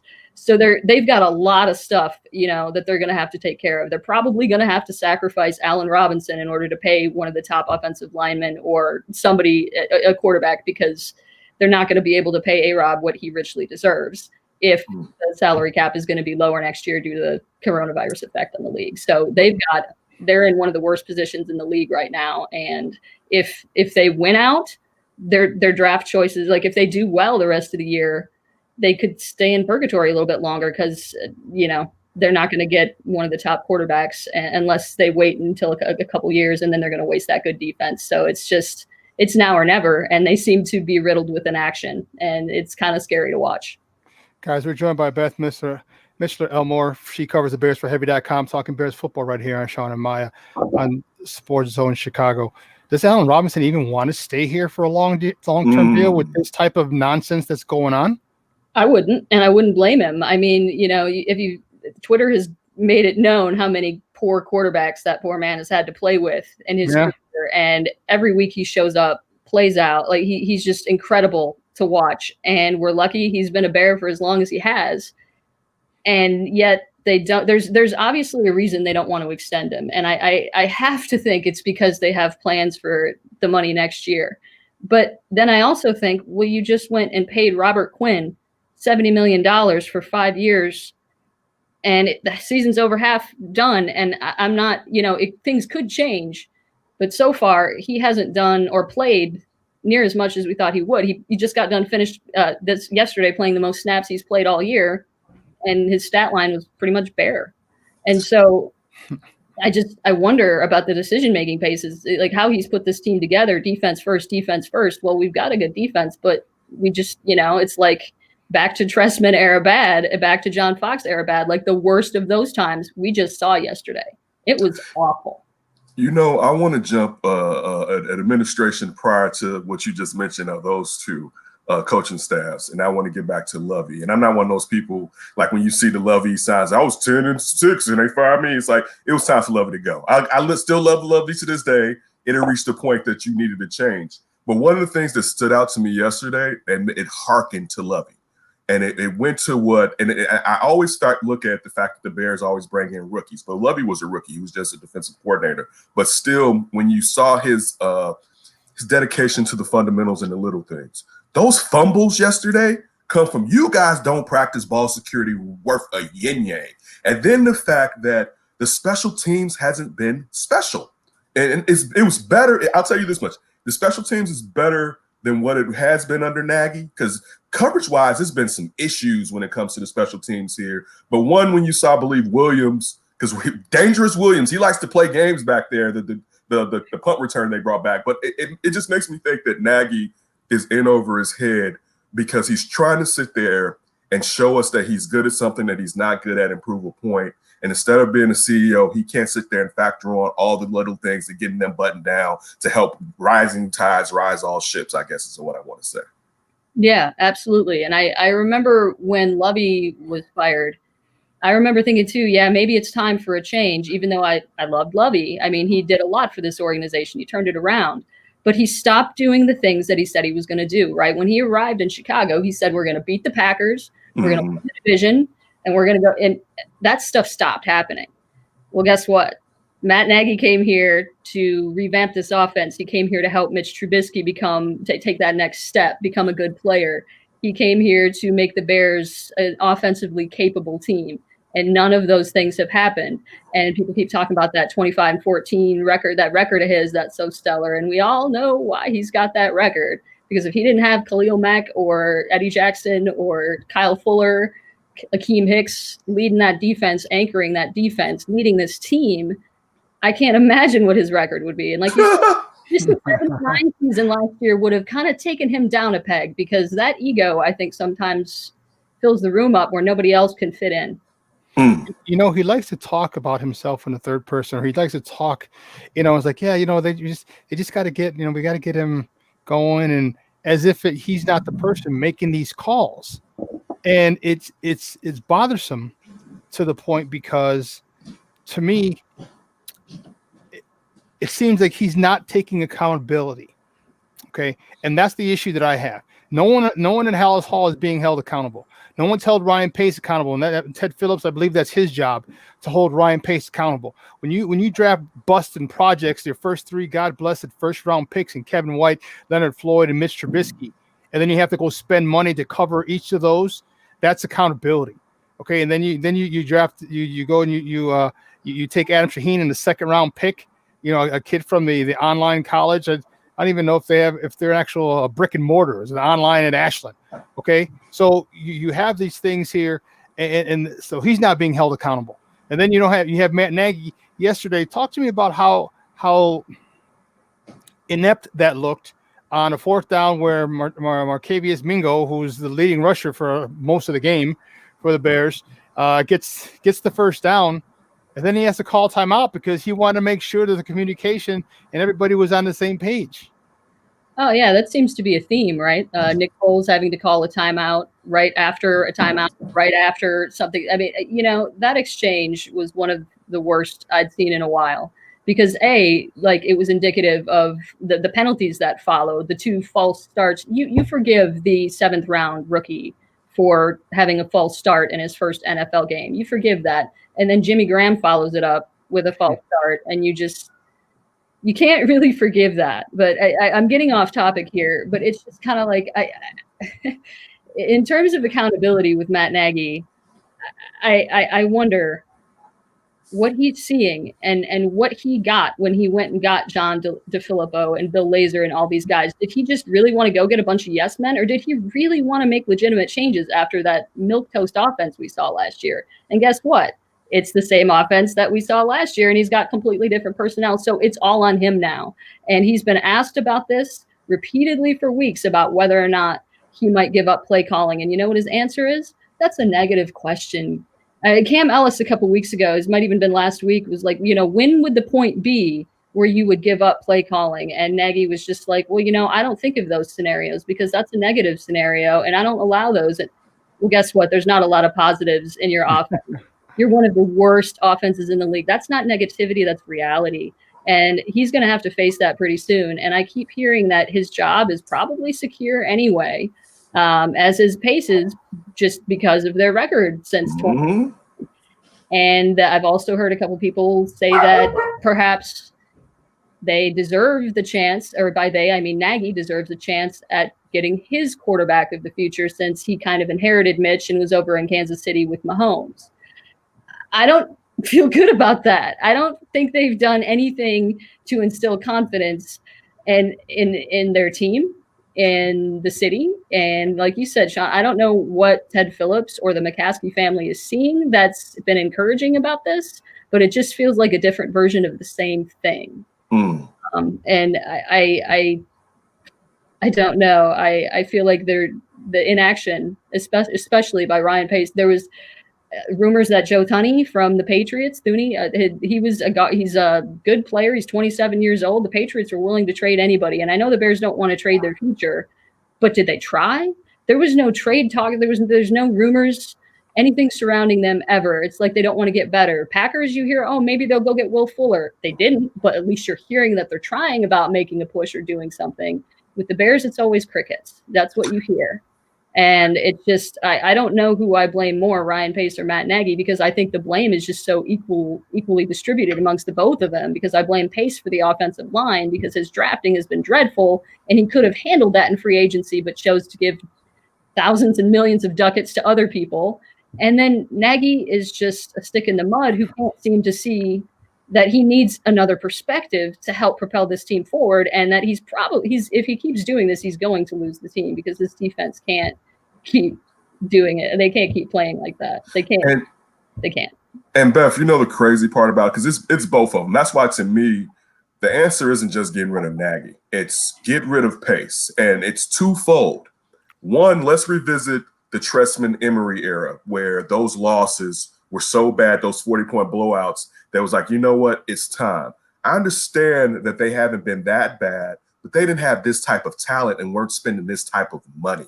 So in a way, you can look at it the same way, because these 2 years, you haven't been getting anything out of this team. And it falls on both of them, as you've mentioned, as far as no trade rumors. Ryan Pace doesn't want to sit there and show that he made mistakes. Matt Nagy, listen, the crazy part about Matt Nagy, and I thought he was smarter than this in how he tried to get up from under Mitch when at the end of the last year's end of the year presser, when he was talking about he needs to be able to identify and know everything that's going on in front of him, it kind of shows like, this isn't my guy.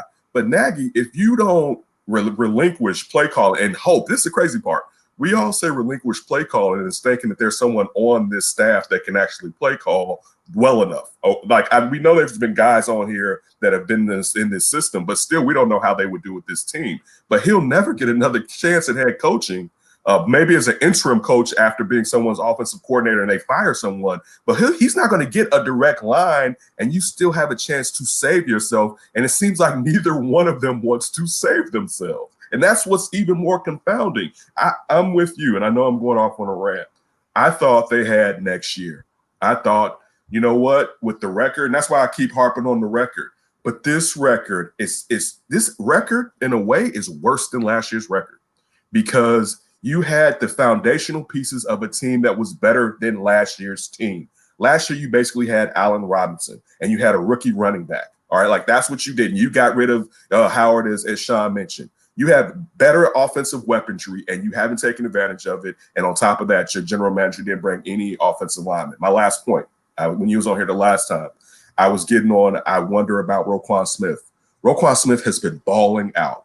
All apologies to Roquan Smith, and it's great to see Danny Trevathan has even showed up. Roquan Smith has been ball. It makes you feel good, at least that he's. Thank you, Ryan Pace. Right, he's in that backfield. 1 out of 4 is not bad. So yeah, that at least I want to give my mea culpa to Roquan Smith. Roquan Smith is balling out. I just want to put that on the table. Yeah, he is. And Danny Trevathan in coverage yesterday, man, that made me feel unreal. Wow. That was excellent. I was like, okay, because I was worried the first 4 or 5 weeks of the season. I'm not going to lie. I was like, maybe he just lost a step. Maybe age just got to him. I was wrong. He's back to last year's form. So that was a relief. Probably one of the only positives that I got out of the game yesterday. And, I was thinking too earlier a couple times, I haven't talked about the penalties yet and how much that reflects on Matt Nagy and how undisciplined and just kind of sometimes uninterested this team looks during a 2-minute drill, for example, how quick they line up, or more to the point, don't. The last couple of weeks, right before the half, and then again later in the game, it's like they can only score in the fourth quarter. It's just like there's no urgency. There's no rhythm at all. Yesterday, every time they had a huge chunk play or a good play or a positive play, they followed it with a sack or a terrible run call or a stupid penalty. And Nagy talks about the penalties, and he kind of, we got to clean that up. That's stupid. You got to clean that up too, man, because it's your organization. You're the one running the unit. You're putting the coaches in charge of these individual units. That reflects on you, not just the players. Now, Jimmy Graham's penalty was stupid and reflected on him, but it all is that whole offensive series. You do the first good special teams thing you've done all year. You fake a punt, you get it. Barkevius Mingo, of all people, makes a great play. It's exciting. And 5 plays later, it's over because you can't move the ball downfield because your offense has 2 false start penalties and your quarterback has to call timeouts because he doesn't understand the play call. And again, they're getting national attention now because when Brian Griese said that on Monday Night Football a couple weeks ago, they haven't won since. And you have to wonder exactly how much of this trouble and or miscommunication, ill communication, really, Beastie Boys shout out, has to affect the whole team, right? Like Matt Nagy can't seem to communicate with Nick Foles. And that's a huge problem. This was his guy. This was his choice. They didn't want Cam Newton. They didn't want Teddy Bridgewater. Right. They didn't want. Rumor has it they might have maybe had a little interest in Tom Brady. Well, how the hell did they plan on protecting him? Right. So I just the penalties are just kind of another way that I kind of look at. Okay, this is sloppy, Matt Nagy. Like you're not coming to work every day focusing on the right things. And when you get asked about it, and the media rightly critical of it, he kind of gets a little defensive and is like, "Well, you're being negative." And so, that he's going to have to change because we're not being negative. We're just watching his offense and him, have to have his quarterback call a timeout literally every game right after a timeout because he doesn't get the play call because it's too complicated or too stupid. So, guys, we're joined by Beth Mr. Elmore, who covers the Bears for Heavy.com for another moment or so right here on Shawn and Maya on SportsZone Chicago. So, the lack of accountability, and you talked about that, and I wanted to delve into that. You talk about the discipline. Okay. What can be done? What can be done with these penalties? What can be done?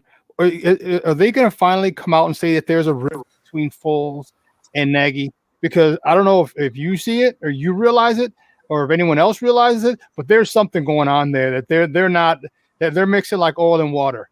And because this is a guy that I guarantee you that he was one of Matt Nagy's guys that said, "Hey, listen, let's go get Foles. Let's trade for Foles." Guarantee you he was with him because they'd worked together before. Now, and you talked about Brian Griese saying things a couple of weeks ago, and now there seems to be a disconnect there. Okay, so do you think they're ever going to come out and say yes or no that there's a rift there? But two, what can he do to hold people accountable for these offsides, for all these penalties? Because that you talked about, just after you make a good play, then there's an offside, then there's a holding, then there's another penalty, then there's that. There's always something. And when we talk about holding people accountable, this is what I'm talking about. You need to be held accountable. If you have a holding call or you have something after big play, you need to sit on a bench for a couple of plays. Think about it. What can be done? Because something needs to be done, and I don't know if anything good enough can be done to salvage this season. Yeah, I don't know that. I don't know that anything can salvage the season at this point. I have a couple, with Nagy. There seems to be, after the game, he said something yesterday like, "I will never question the effort of these guys." You might have to. You might have to. At some point, I appreciate his positivity. I do. Mhm. At some point, you have to be honest with yourself and honest with your team. There's a difference between being, rah-rah positive all the time and being critical in the hope and in the hope of making your team better. Mhm. I think there should absolutely be some punishment to the point of where, I don't think Nagy would actually do this, but call Lovie Smith, ask someone else how they hold their players accountable. Because when Lovie was here, you didn't see a lot of those penalties. And that brings me to, how do the players feel about their coach? Do they respect the coach? Are they playing for the coach? Are they playing for each other? Or are they playing for themselves? And I'm starting to see some things fracture in this Bears team right now, where I didn't see a lot of those cracks last year. They are emerging this year. And you were talking about with Foles, that's the biggest crack I see right now, and that is major. Because a couple weeks prior to the Brian Griese comments, you had a heated conversation between Foles and Nagy during the Tampa Bay Bucks game, where Nick Foles was just trying to say, hey, could you let me do hurry up and not call a timeout or not stop my rhythm to bring in different personnel for your cute play in the red zone? Could you just let me play football? That's got to be a problem. And honestly, I think when Foles got here, the reality of the situation kicked in. On paper, this team is good. You've got weapons on offense. You've got a good defense. You've got the history there. He brought in these coaches with ties to Foles, and it all sounds like it could work maybe. But then the reality of the situation is that Nick Foles is immobile. Matt Nagy calls plays that aren't going to work and don't suit the personnel groupings that he has. And Foles has to go carry this offense and go try to run these things. And that can't be an easy thing to do, particularly when after the game, his coach doesn't hold anybody accountable, including himself. When you're talking about fractures, I just want to add the when you had Allen Robinson the week before last go and sit, you've never seen him do that, let you know how frustrated he was. Go ahead, Shawn. Oh, I was going to say, Beth, how crazy is it that we've asked Matt Nagy, when Mitch Trubisky was a quarterback, to move the God-blessed pocket, get him out on the edge, cut the field in half, and he refused. He was defiant in his refusal to do the damn thing, and now he's doing it with Foles. He's doing it with Foles, a guy who can't move. And you have a guy who you get Mitch Trubisky out there. And again, Mitch is not Joe Montana, nor will he ever be confused with Joe Montana. Okay, but God bless it, the guy has a skill set of the ability to run. If something isn't there or he can't see, he can't make up his mind, he can run the ball. So we've asked, how many times did we ask him to do that? He refused, and now he's doing it with a guy who's not mobile. It blows my mind. It makes no sense. And yeah, for an entire season last year, it was move the pocket, make Mitch. Even Mitch came out after one game, after one loss, and was like, "Yeah, I wish we would have had more rollouts and more designed runs and moved the pocket more." I mean, and then yeah, he waits till now to do it. It's just everything he's done this season has been beyond head scratching. And I mean, you think about how they started out. Yeah, they were playing three really crappy teams with horrible defenses. But at least they were running the ball, and it looked like he maybe had actually done the thing he says he always does, which is self-scout. But we know now that wasn't the case. That was just him trying to get the most out of Mitch. And then once he benched Mitch, it was like, all right, that's it. I'm going to do what I want to do now, and I'm going to just randomly pick something out of a hat, I think. The wheel in the morning is like the Matt Nagy creativity play wheel, and he spins it, and he's like, okay, we're going to go with this today. Be you. On a positive note, and I didn't get it at first because I saw the Rebel, but then I saw the earbuds or whatever. Shout out for the Princess Leia t-shirt. All right. Yeah, so I'm like, Rebel, and it's like, oh, that's Princess Leia's hair right there. Okay, shout out for the Princess. It's a dope t-shirt. Shout out. I like Star Wars t-shirts. So we got to leave this on a positive note. Absolutely. May the force be with you. Always. You too. Hey, Beth, great stuff. Do me a favor, let everyone know where they can find you and your work online. Yeah, so you can come find me on Facebook. I put all my stuff there. It's the Heavy on Bears Facebook page. A lot of Bears fans like to go there and weigh in on. There's a lot to weigh in on these days, but it's a pretty cool page. And then you can find me on Bear Report now. I write for 247 Sports, and I got an article about whether or not the Bears should re-sign Cordero Patterson coming out later today. I like that. That's a good one. I go with yes. Don't reveal yours. All right. Everyone go read it. Everyone go read it. All right. Sounds good. Hey, Beth, great stuff. We appreciate it. We love having you on. We'll be in touch soon. Sounds good. Always good talking to you guys. Take care. All righty. Guys, that was Beth Mr. Elmore from Heavy.com, who covers the Bears. And man, dude, it's the biggest indictment is we asked you to move the pocket for Mitch. We asked you to get him out on the edge. We asked you to say, hey, listen, let this guy, because he's having problems reading defenses. Okay, so get him to the edge, and if he can't figure it out, then he can run. No. Quarterback's got to win from the pocket. You got to do this or whatever he told Mitch, and then he does it with Foles. Like, you talk about an arrogant son of a bitch, man. You know what, Shawn, when she had mentioned that, and I sent that private message, like, I'm so glad she picked that up when she was talking about Cam Ellis's question to Matt Nagy. And I just thought that was so dismissive of the man's question. Like, you just dismissed that, man. Like, your question is obsolete. You know, so to say, oh, that's just a negative question, I'm gonna answer it the way I want to answer it instead of answering it in answering his question in particular. That's like disrespectful to me. Like, you're starting to see the defensive being thrown up by Matt Nagy, and it's like, I mean, I told Shawn time and time again, every time I watch him, I feel like he's condescending. I feel like he's just talking down to me. He's the kind of guy, and I know this is horrible to say, you just want to slap because you know he's talking shit all the time. Whatever he's saying is just straight bullshit coming out of his mouth, and you're like, really, dude, really? Like, you sit there and you talk to us like we don't understand what's going on. Like, we don't have like each of us doesn't have a pair of eyes to see what's going on, to see that you refuse to put Mitch in a situation to be successful, but you're putting Nick Foles in a situation that's not best for Nick Foles. Okay. But you wouldn't do it for Mitch Trubisky. And I love how he talks about these things as if he's talking about the whole organization. Yeah, well, we need to do that better. We need to do this, as opposed to I need to do this. You're the play caller. You're the head coach. There's no one above you, boss, who makes those calls, in-game decisions. That's you. Even more when you look at it, what compounds it is this. Defensively, the one player that's probably caused as many penalties on defense is probably your second or third best defender in Akeem Hicks. Akeem Hicks has had he's been either in the neutral zone or he's roughed the passer. Sometimes that can be questionable. But it'll be different if you, on both sides of the ball, you are occurring these penalties. Now we know, for instance, like you can't say the defensive penalties as far as pass interference, because that's part of the game. Getting pass interference penalties for offense, that's part of the game. So I'm not even accounting that. But when you look at the side of the ball that Nagy specializes in, accrues so many penalties, it goes to show that you're not taking the time to go through everything with detail. And so you're already trying to learn how to do one job and you're failing at another job, and you're supposed to be the CEO of all this. And the small, minute things are the things that he's supposed to be telling his position coaches, make sure you guys do this. And either he's doing that or he's not. And I don't know. You know what I'm saying? I just know that this job is beyond him.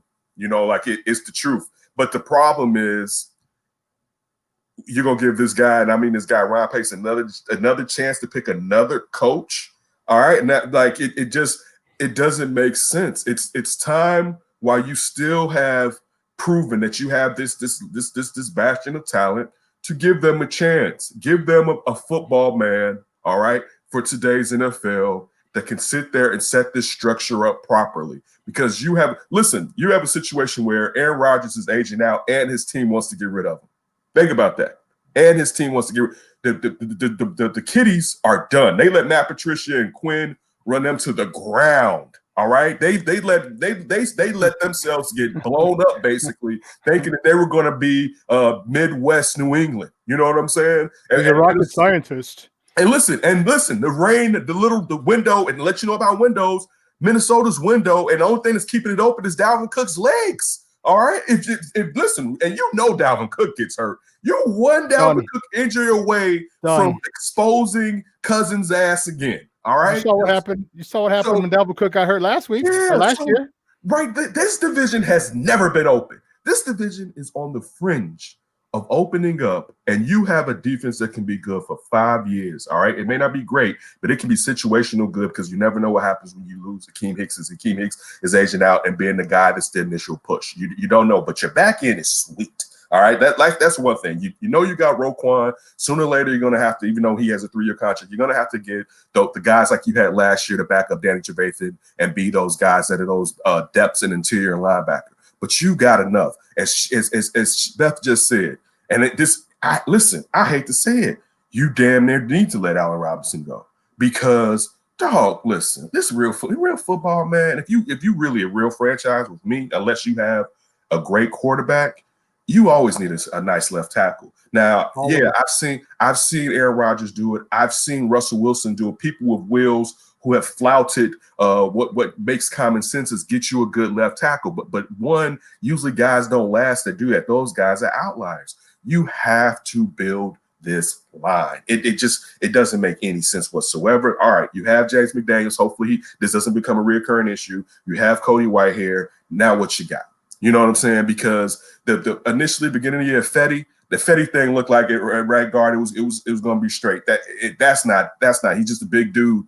You know what I'm saying? But like the rest of this is trash. You need a left tackle. Even if you kept Bobby Massey longer, you need a right guard. Now, if you want to try to rotate all these kids in here to see if that one position you can find out, but you have to go out and get a left tackle. And unfortunately, you're probably going to have to do it through free agency. And it's just this offensive line, like that's the thing. I know. And it is on the coaching. It is on the GM, and especially when I'm talking about this offensive line. But let's look at the problem. What are we going to do to solve the problem at offensive line?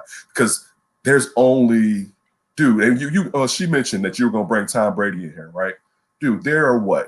2 or 3 quarterbacks that can maybe make it with this offensive line. And listen, I don't even think Lamar Jackson would be anything with this offensive line. You know what I'm saying? Like, it'd be kind of cool at first when he's running away, but even if you see how defenses have adjusted to Lamar Jackson this year and that offense, Greg Roman's offense, he would get killed in this even with his wheels. It would take one of the top 3 quarterbacks in the league that also has wheels that maybe can be able to overcome how bad this Bears offensive line is. And that falls squarely on Ryan Pace, who clearly, if things keep going the way they're going, is probably going to get another chance to pick another head coach. Because one thing that Beth did mention too, now, listen, you turn on First Take this morning, they're blasting Matt Nagy's ass.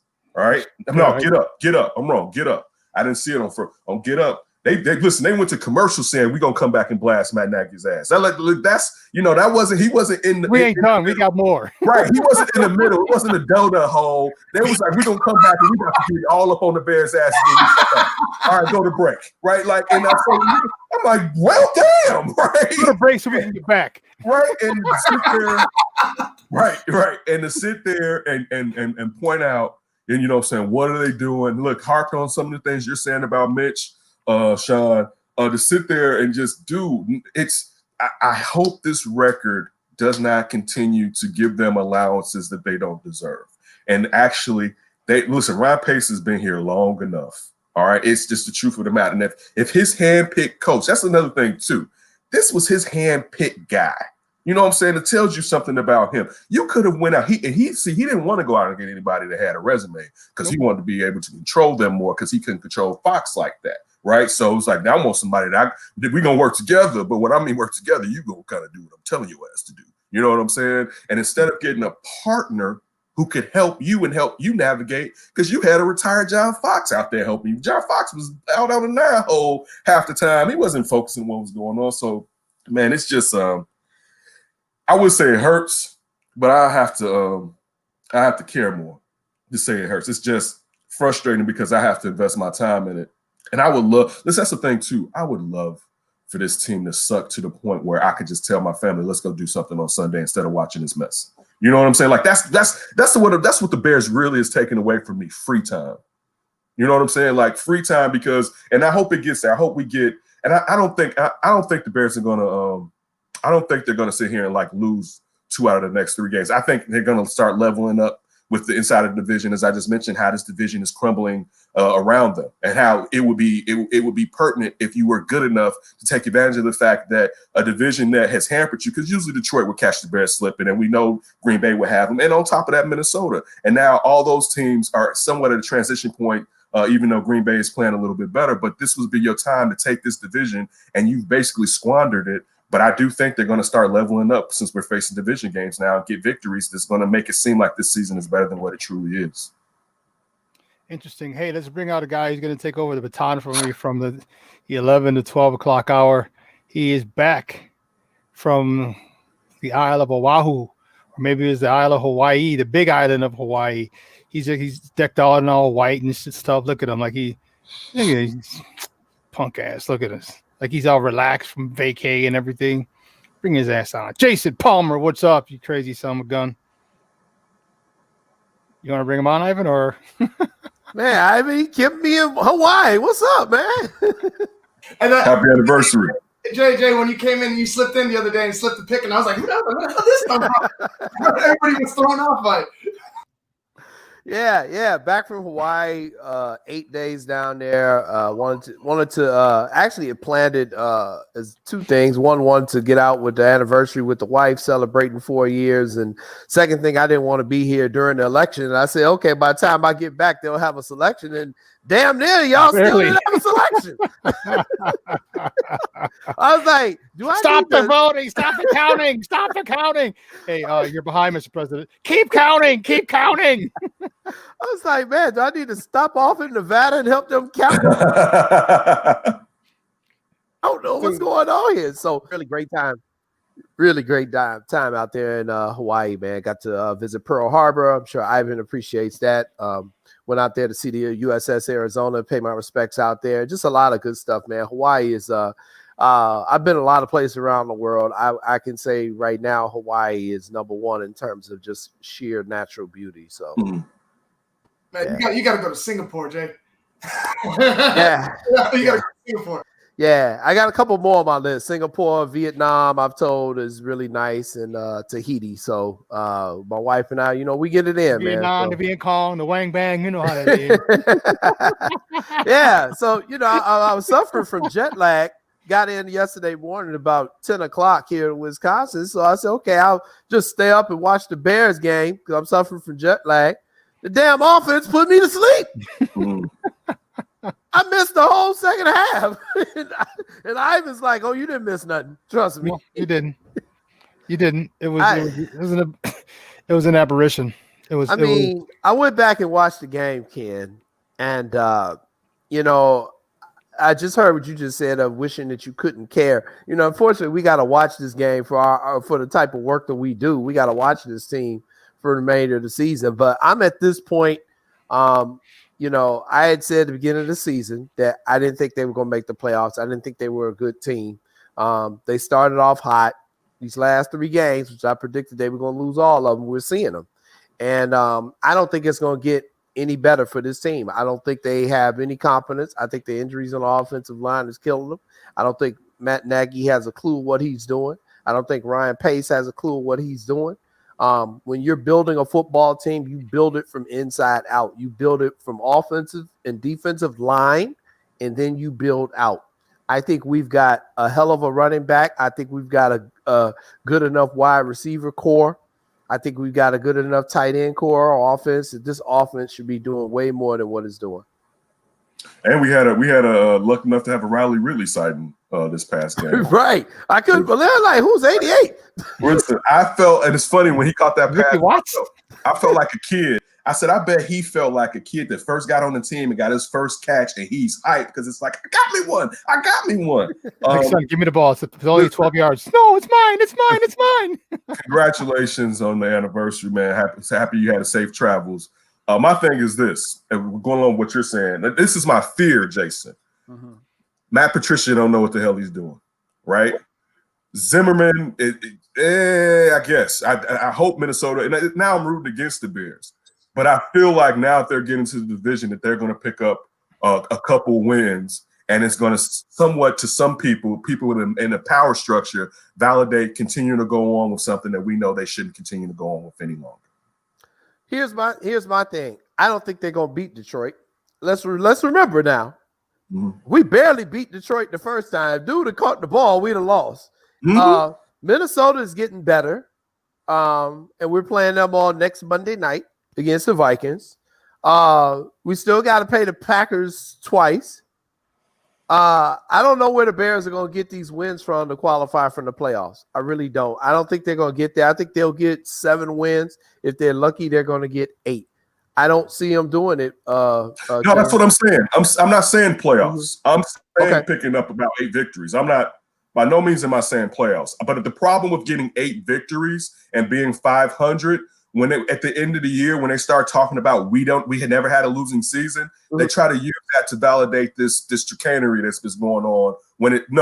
This needs to listen. Let me put it like this. If they got 9 wins, you should still get rid of these guys. It's like if you were being honest with yourself with what you're looking at, the record really shouldn't dictate it, because I'll say this. If they got 10, when it looked like they had 5 wins and they got to 10, you knew they were going to lose in the first round. So what does that really say about your team, especially when you're paying that much money? This isn't a team that's like full of young draft picks and they're like overachieving. So it's like, oh yeah, we get into the playoffs. Even if we get our butts kicked, they need this for experience. This is a veteran-laden team for the most part, which you've spent a chunk of change on. So you should be expecting a lot more than happily just making it to the playoffs, which I agree with you now. I don't believe they are going to make it to the playoffs. Well, I'm trying to go with whatever we can do to get these people fired. But I do agree with you. I do think if it's 8-8, they're going to use the COVID excuse. Hey, we didn't get a real training camp. We didn't get preseason. It has to completely fall off the rails. They have to turn into the Bulls. He's got to lose the locker room. He's got to lose the locker room. If he loses the locker room, which could happen, Nick Foles would be the leader probably to do that. If he loses the locker room, then they're not going to have a choice. So, we got to pray for some internal strife. And I hate thinking like this. I really do. But we can't deal with this, man. We can't watch this no longer, Shawn. And I'm sure as a running back, Shawn, you've got to be pulling your hair out because David Montgomery, he can't do anything. He literally is making his first move as soon as he gets the ball 60% of the time. This is criminal. These are fireable offenses when you don't build an offensive line. The highest rounds of offensive linemen that you have are 2 second-round picks that you've drafted. That's the highest. There's no first-round picks. And you're dealing with a 7th-round pick who you gave big money to, and then Bobby Massey. I don't even remember what round he was. And you hang your hat on 2 second-round guards / 1 center, and they're both out. So now that they're both out, now you're dealing literally with a hodgepodge of an offensive line. And your inability, no. Inability means you don't have the ability to do that. Your refusal to build and shore up that offensive line and get depth on that offensive line is an aberration of duties, is dereliction of duties, and is a fireable offense. Because I don't care who you have back there, whether it's Mitch, whether it's Tyler Bray, whether it's Nick Foles, whether it's Tom Brady. When he what did you say, Ken? It was literally less than 1.5 seconds before 0.5. At 0.5, it was on his ass. 0.5 seconds in the shotgun. Yeah, and that's the crazy getting to you. Getting to the quarterback in 0.5 seconds from the shotgun. So, you can't like that. I don't blame on Nagy, and Lord knows I want to blame everything. I want to blame the fact that the sun goes down on Nagy. Right. Okay. But that has nothing to do with him. He can only screw up what he's given, and he's given a whole bunch of garbage, and he's screwing it up. When it comes to that line. Yeah. But and to me that's just I would love to see them, Jason, Ken. I'd love to see them get an offensive tackle in the first round. Yeah. It's not sexy. Yeah. Okay. But you give me a bad son of a bitch who just wants to eat people for a snack every day. But you know what kind of problem with that is? Who's picking them? That's exact bingo. That was my very next thing. That's like the only problem with, because again, people, and I tell these people all the time, and Jason, you entered with it.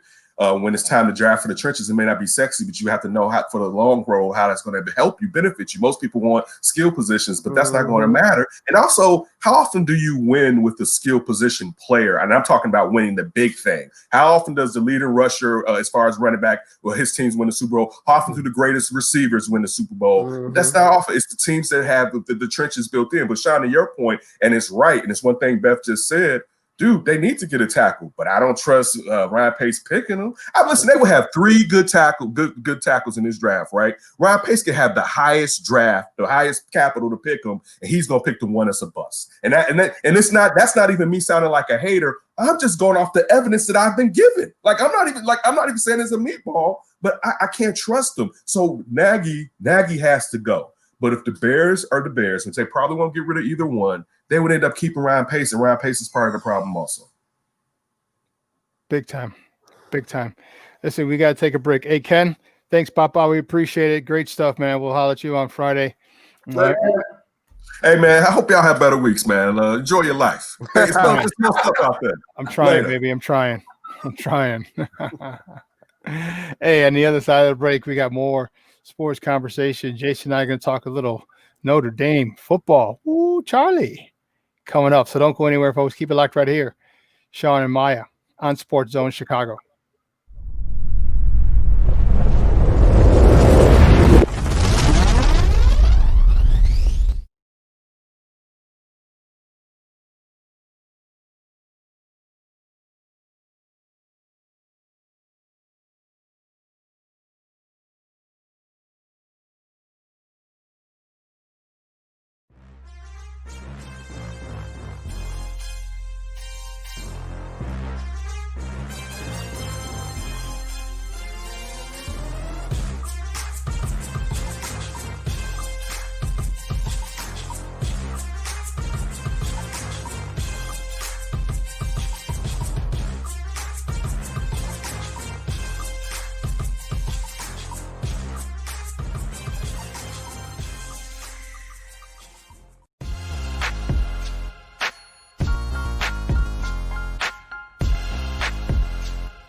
Welcome back to Shawn and Maya in the morning on SportsZone Chicago, and I'm joined by my guy who is going to sit with us for the last hour, the anchor leg of this show.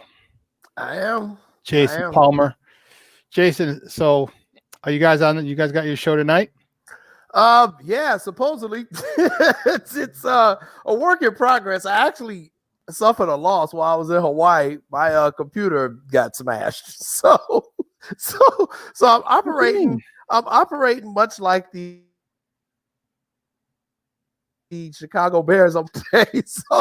so, which doesn't have a monitor. So I'm going to be trying to put together a show here as I work off my third string monitor, much as the Bears using the third string center.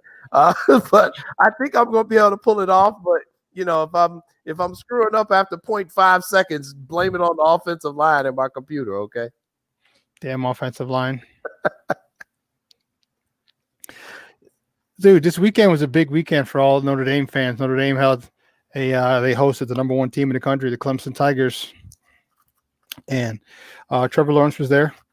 Trevor Lawrence did not play. He was not able to finish the protocol for him.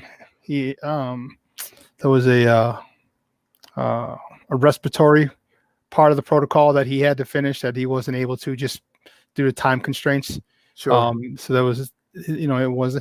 I truly think that once they saw the way DJ played last week, like, oh, okay, we're good. We're good. DJ Aika Lele, however you pronounce that young man's name, I think they're more than happy to go in there with him. And Notre Dame came out there with a huge upset. A huge upset for the Notre Dame Fighting Irish in South Bend. Your thoughts now that Notre Dame is ranked number 2 in the polls? We said at the beginning of this college football season, this was going to be a crazy year because of COVID. We knew there were going to be multiple players and coaches who were going to unfortunately catch this infection. And we knew the protocol was going to limit some of these players. So I think you remember we talked on the show. We said, okay, what happens if it's a big name player that contracts? What are they going to do? Are they going to cancel the season? Are they going to try to plow through this thing? Well, now we've seen what happened. They tried to plow through it. And truth be told, Clemson barely beat Boston College last week, with Trevor out. They had to do a comfort behind victory to get that win. Now you go up against a team that's got a little bit more to it. And Notre Dame, give them credit, man. Went out there and handled Clemson. But I think, again, this is going to be one of those seasons, just like we saw in the other sports that have completed their seasons. It's going to be whichever team can be healthy come playoff time, come championship time. Whichever team can keep their players healthy and can avoid this tragic virus, which there's no end in sight seeing anytime soon, is going to be the team that comes out on top. And Notre Dame, hey, you can only play the people that's right there on your schedule at that time. They caught Clemson at the right time with Trevor Lawrence not in the game and went out there and did what they needed to do. So mad props to them. It's just going to be crazy. I didn't see what Indiana did this year. I don't know this week. I don't know if Indiana won, but I mean, Indiana's ranked number 13 in the country for crazy. Yeah, they beat Michigan. They did beat Michigan. Okay. So, I mean, that shows you how crazy this year is. The Indiana freaking Hoosiers, my wife's alma mater for post-grad school is now probably in the top 10 in the country in football. I mean, this is just how crazy of a year it's going to be, man. Dude, I'm telling you, this was I was impressed with Notre Dame. I was really, really impressed. Notre Dame they haven't beaten a top 10 team in the last 8-10 tries, something like that. Mm-hmm. Remember they had 15 years ago was the USC the Bush push that they got upset there. I think this is going to go a long way. This can really take Notre Dame their program back to prominence, because in this crazy season, not everybody got the training camp and the normal off-season preparation. So Notre Dame most likely going to be in the playoffs. And at that point, you got 2 wins. You come out as a national champion. Wow. And I know middle people probably say there's an asterisk because of this, because of that, and that's fine. But the fact of the matter is, you're going to have to say national champion. And if Notre Dame can continue to play this way and they have to make sure they don't slip up against BC this weekend in Chestnut Hill. Mm-hmm.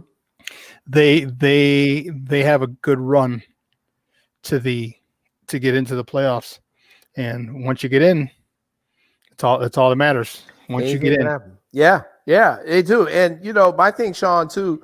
Again with this year, so is it 8 teams or is it 4?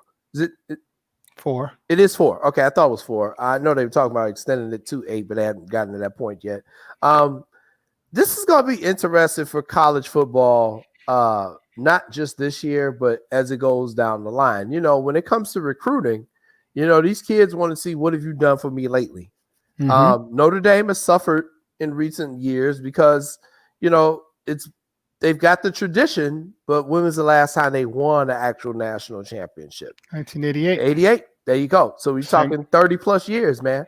So, this could be huge for them just to get to the college football playoffs this year, if they can pull that off. Still a lot of season left. And let's not forget, Notre Dame had some players who tested positive earlier in the season as well. So this is going to be a very wacky season. I think, you're going to see this affect teams going forward. I mean, who would have thought LSU would have been as bad as they've been, this year, the defending national champions. It's just a crazy year all over the place. Not everybody is even playing. It's just unbelievable what's going on. But we've got football. And that's the thing. We do have some football being played. Somebody's gonna win the title. So, let it be Notre Dame, let it be Miami, let it be, whoever it is, they're playing football. The Pac-12 is late to the game, but they're gonna be playing. So, this is just gonna be a very strange year. And again, I'm sorry, but I'm giving everybody an asterisk this year in all sports. I've thought about it, Shawn. And I've decided anybody that wins a championship this year in every sport has got to have an asterisk, because this isn't a full season, So the Dodgers, I gave them an asterisk. Tampa Bay Lightning, I gave them an asterisk. The Lakers, I gave them an asterisk. I'm giving everybody an asterisk because this is just not normal, man. And we're dealing with some really unseen times in sports and in life, and none of this is normal, but it's going to be very interesting to see how this goes forward, especially with the high school recruiting. Illinois won't be playing their high school games until March. So this is very weird. And I mean, playing at St. Rita and coaching in Chicago, a lot of Notre Dame recruits come from Illinois. Yep. Without a doubt. And, with them not playing until spring, this is going to be very interesting going forward. Yeah, it has a big effect on a student athlete such as myself. Mm-hmm. I didn't get a lot of time. I didn't get a lot of tick my junior year. I was a little scrawny kid. I was behind this big monster, 225-pound fullback. Now, back in 1987, which was my junior year, 225-pound fullback is huge. Okay, Mm-hmm. And so I didn't get much tick at all. I don't even think I was. I don't think I was 200 pounds. I was like $180. Mm-hmm. Okay. So what happened was my senior year. I was 190 pounds my senior year as a fullback, and I was able to run the ball. I was able to block, but that was only because people were able to see me play. And so now, when you have kids who can't play until spring, there's going to be a lot of scholarship offers that are going to be shut or taken Mm-hmm. already by guys, because colleges are going to be able to recruiting and looking at players who are playing, because if you notice, every state around Illinois, it's adjacent to Illinois, is playing football. Mm-hmm. And so you got the Ohios, you have the well, they're not adjacent, but Indiana, you got the Michigans, you have the Iowa, the Wisconsins, Mm-hmm. all these states are playing. So you got guys who are getting looks now. Okay. And our college is going to want to wait and see what you got in the spring, or they, because college football is most likely going to start in the normal time again next year. Mm-hmm. So if it starts in August, guess what? You're playing in March.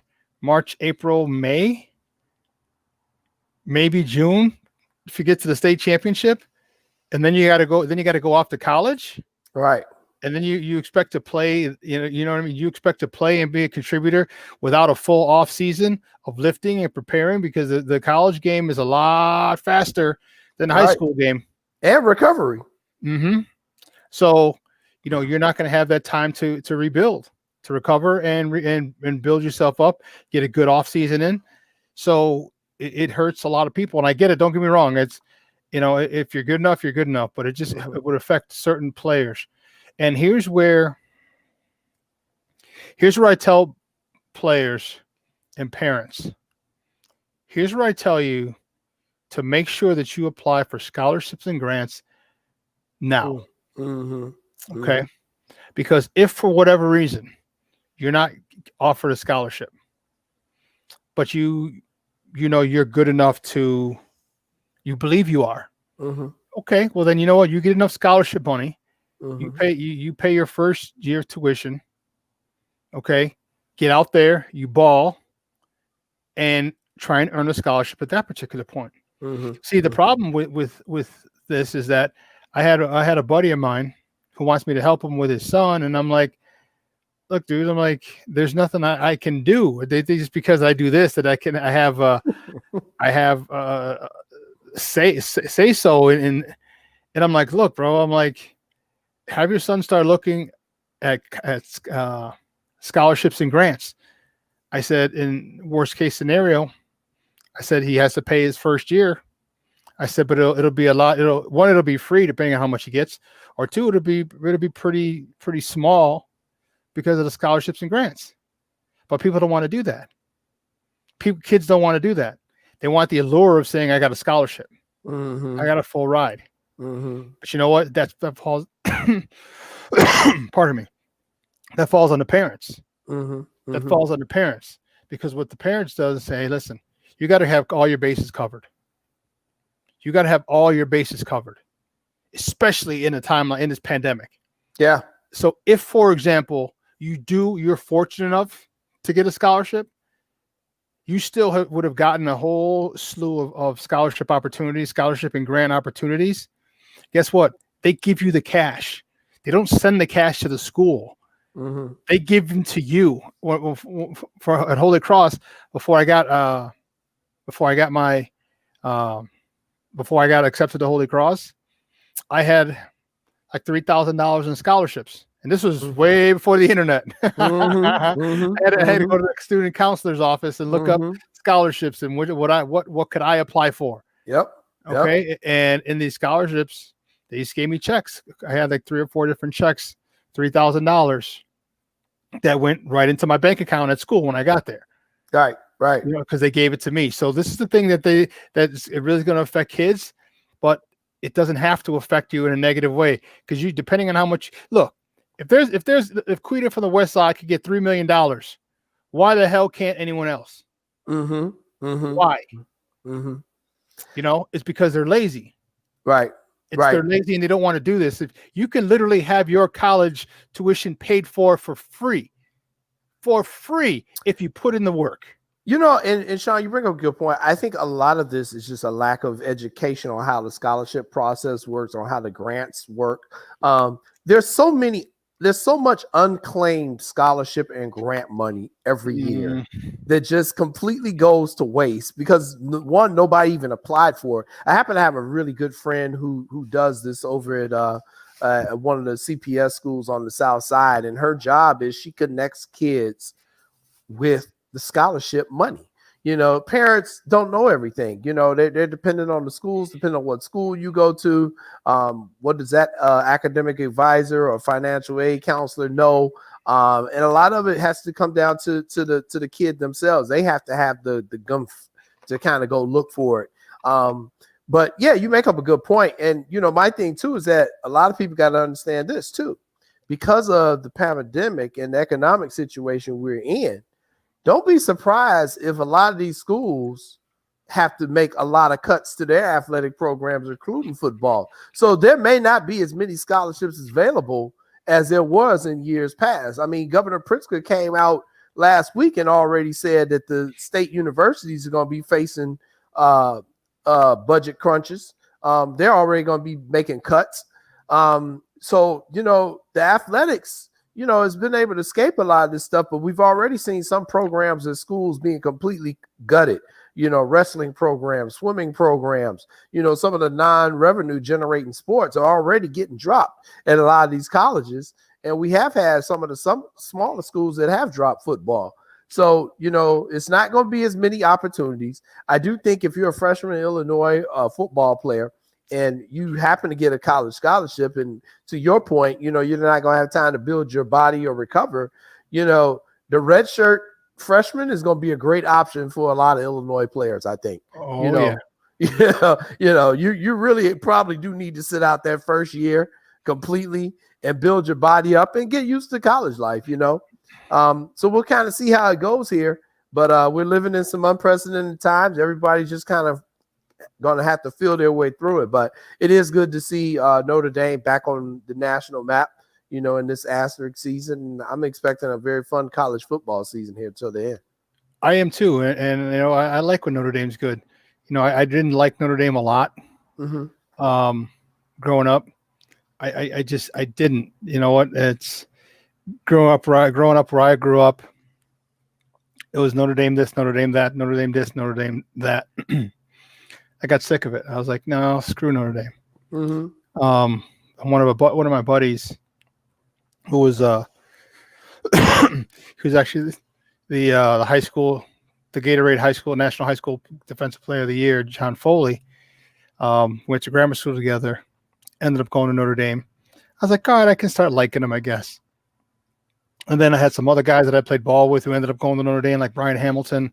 If you remember the name, the defensive tackle, Tracy Graham, defensive back. I was like, wow, okay. So I sort of, Notre Dame grew on me like a fungus, like a fungus. And I realized, like I started to enjoy watching Notre Dame, and the college football season is so different when Notre Dame's in the mix. Yeah, it's so different when they're in the mix, and I hope they can continue. And you talk about an exciting race to the finish. Yeah, it's going to be great. You got Alabama, who's number 1 now. As I said, Notre Dame's number 2. There's you still got the playoffs. You got, the ACC playoffs.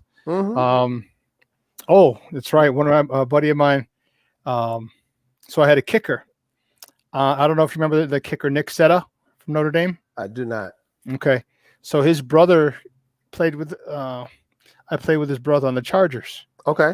And I remember he would always have like a jester hat on, and he was in high school when we at the time, and this dude was kicking 50-yarders, and I'll remind you, this is at Hanson, so the conditions, but 50-yard field goals is still 50-yard field goals. Yeah, so Nick Setta ended up being a kicker at Notre Dame as well. So it's I kind of grew to like Notre Dame. I do. I like them.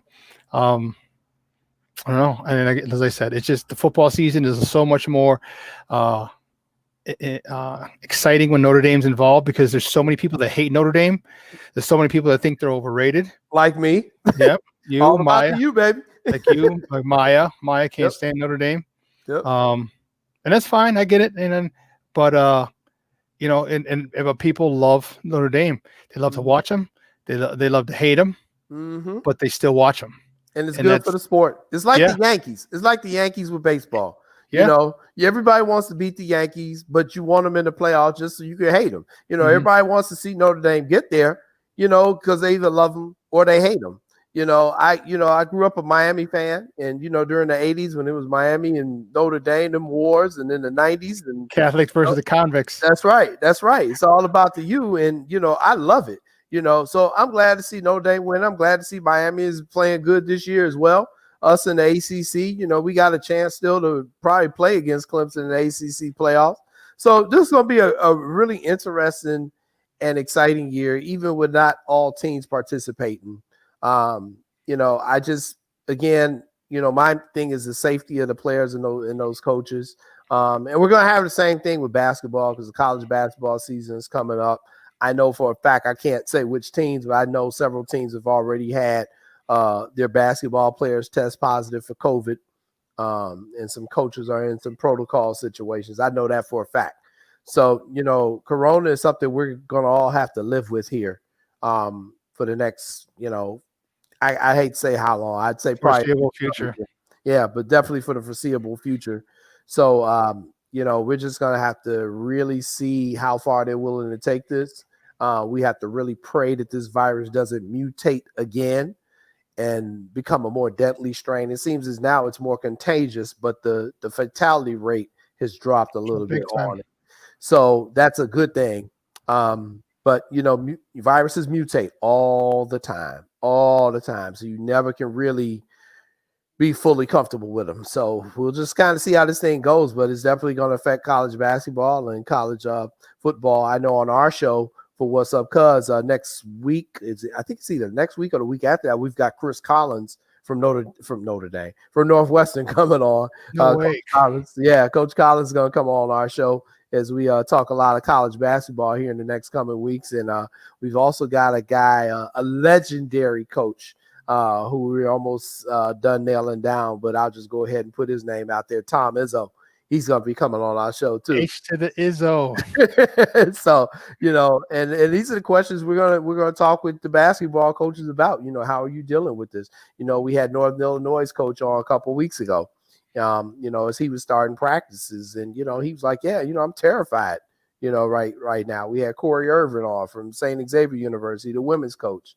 Her program got shut down because she had a couple of players test positive. I think they were just able to start practicing maybe in the last week or two. So, COVID is here. It's in the sports landscape. It's going to change how we do a lot of things here. And we just got to pray that everybody can kind of stay safe and work our way through this thing. But, man, I really am praying that the scientists and everyone can find a cure, and maybe with a change at the top here in our political leadership in this country, maybe there will be more of a focus and more support for the scientists and the doctors, and we can get an end to this thing pretty quickly here. I'm hoping for. Yeah, that's what we can hope and pray for, because we definitely need. I definitely want to get back to a sense of normalcy as soon as possible. Well, listen, we got to take a quick break, and on the other side of the break, we're going to have Drew Cole from Sports Mockery. Colin, we're going to talk a lot more Bears. Sorry, Jason. I didn't mean to ruin your day at the last segment of the show. Hey, guys, we're going to talk some more Bears with Drew Cole, so don't go anywhere, folks. Keep it locked right here. Shawn and Maya on SportsZone Chicago.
Welcome back to Shawn and Maya in the morning on SportsZone Chicago. And our next guest, he covers the Bears for Sports Mockery. He is a good friend of the program. You can find him on Twitter at Drew Cole. Guys, just welcome back to Shawn and Maya. Drew Cole. Drew, what's up, buddy? How are you? Hey guys, doing okay. How are you? Not too bad. Doing Not good. too bad. Little better. It could be a lot better, but could be a lot worse. So, I don't know about a lot worse, man. Like I thought we hit rock bottom against the Rams, and we saw some improvement against the Saints, and then all of a sudden, last it was 24 hours ago or so. Oof, that was bad. yeah, it was, and there's just so many different things, so many different storylines and angles that we can attack, from the quarterback to the head coach to the wide receivers to the low hanging fruit, the offensive line. Let's start with the low hanging fruit, and that's the offensive line. What can be done to address this offensive line at this particular stage of the game? Is there anything that can be done? Because without an offensive line, as well as Jason and I know, that you don't have an offensive line. It doesn't matter who the hell you have as a quarterback, as a running back, a wide receiver. Quarterback's going to be on his ass the majority of the time or running for his life, and that's where our Bears are right now. Yeah. So just to give some context on this one, back in the days, going back to last year, I was firmly under the impression that Mitch Trubisky was holding back Matt Nagy's play calling and whatnot. I think since then we've grown, pretty wise that Nagy's play calling is an issue, and it is what it is. I am back on that boat, but there is something to be said that he really isn't dealing with much talent on the offensive line anymore. Losing James Daniels hurts, has hurt a lot. Losing Cody Whitehair now, with the calf injury and then COVID, that one hurts. You look at Rashad Coward has not been any adequate at all in replacing anybody. Bobby Massey's out. Sam Mustipher, the backup for Cody Whitehair, he was out. So right now, you look at who the Bears had on the offensive line yesterday, and it was a collection of folks that wouldn't be starting, or in some cases even backups on many teams. So it's tough. It's tough to construct a game plan around that. To be fair, I don't think the Bears did a very good job of constructing a game plan around that in general. We saw some of that on the first drive, but we had some misdirection. We had some interesting quicker throws, but didn't see a lot of that necessarily throughout the game. And and I thought this was going to be a tough matchup for the offensive line in general. I know a lot of people were putting stock in the fact that Tennessee's defense only had 7 sacks, but looking at the tape, that wasn't a thing for me. Definitely thought that it was going to be a challenge, and it definitely happened yesterday. So it's tough. There's not much you can do really this point of the season. It looks like the Bears might be signing Eric Kush in the coming days, according to Brad Biggs. So that might help. He's played with Matt Nagy before and is a veteran presence, so maybe that'll help. But at this point, what can you do? This is clearly the product of a good bit of neglect from Ryan Pace, and it's hurting them now.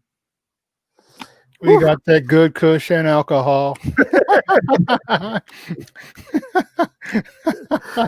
let me ask you this, cool. So Shawn started off with that. Let me go opposite approach. Give me something positive that I can hang my hat on as to why I should maintain hope in this season. Ooh, well, are you talking about offensively, or are you talking about the team? I'll take anything at this point. So this is what's interesting. The defense, man. They have every excuse to just quit. They do. Who would blame them? You talk about limiting Derrick Henry to 68 yards. Mm-hmm. Averaging 3.2 yards per carry. Ryan Tannehill completed less than 50% of his passes. They limited the Titans to scoring 17 points on offense. That's a great job on the road against a team that has a top 5 offense, and they had every opportunity, like I said, to quit at a certain point when it looked like the offense couldn't do absolutely anything, and they didn't. So in some ways, maybe there's hope that Maybe Nagy still has some influence on this team, but I mean, that was the hope, for this week after last week, and then after last week before the week, the week prior. So, there's going to be a point where the offense needs to get it together, and they just haven't. I guess, a couple of things to, also, hang your hat on here is the special teams. They've really improved since Dwayne Harris took on, return duties. And I thought the Bears had a pretty good advantage in terms of field position yesterday. And Pat O'Donnell helped flip the field, and Cairo Santos, they may actually have an answer at kicker. So, I know this is kind of grasping at straws, but, it's the defense. There's a few pieces on offense, but right now it's tough. It's looking bleak. Do you think it's time? Do you think it's time for Matt Nagy to stop calling the God-blessed plays and hand those duties over to Bill Lazor or John DeFilippo? And if so, who would you like to see calling plays? Yeah, for the sake of change, for the sake of trying to inspire any sort of anything, I think it is time. Maybe, one of the things that I think might be happening is Matt Nagy is so in love with his playbook, so in love with his scheme, that he continues to call plays that the offense just isn't constructed to handle. And so while I don't necessarily have faith that giving over play calling duties will necessarily help, because the playbook is still the playbook, the scheme is still the scheme, the players are still the players, the offensive line is still the offensive line, which hampers a lot. Maybe there's a chance that someone like Bill Lazor or Dave Ragone, even as the passing game coordinator, could even maybe just use less of the playbook. It still sounds like, despite all they say about simplifying things and tailoring things to the offense, I'm not seeing a lot of that on tape. And so maybe there's just portions of the playbook that the new offensive coordinator won't even touch, and that might help inherently. I don't know if they will, and I don't know if it would help, and I have my doubts that it would help. But for the sake of, for the sake of the team, for the sake of showing that we're committed to making this work and getting out of our rut and doing anything that we feel could help this offense find its groove, I think he owes it to the team. Yeah, you can say that again. Let me ask you this: do you feel that Matt Nagy doesn't want to give up the play calls because he believes that will be the first step in the road for the Bears firing him? Why? But that's my question as to why that would happen. Because you look at him as a head coach, he still seems to have this team together, despite probably some cracks, definitely in the foundation now. His job is to win games. Yes, the offense is his responsibility as an offensive head coach, and that definitely is a bearing on him. But at the first thing that he's responsible for is winning games, and if he does that by removing himself from the offensive equation, great. They're winning games. They have an offensive coordinator who wouldn't necessarily be head coach material. Maybe Nagy taking a step back and not being involved in the offense and getting a chance to pay attention to other things, that might help. And so you as a head coach took the right decision to help get this offense back on track. That's a positive, in my opinion, as part of your resume. I know there's a lot of, emphasis nowadays on, you look at guys like Kyle Shanahan and Sean McVay, these head coach play caller, and even Sean Payton, of course, who's the gold standard. These head coach play caller types that, are what they are. And I definitely see why Ryan Pace wanted to have that with Matt Nagy. But again, head coach, you need to win games. And if this is what it takes to win games, then that's what you got to do. And I don't think it would necessarily be a detriment to him, even in his resume, because again, if he's winning games, he wants to be a head coach. No one wants to be an offensive coordinator if you can be a head coach. So,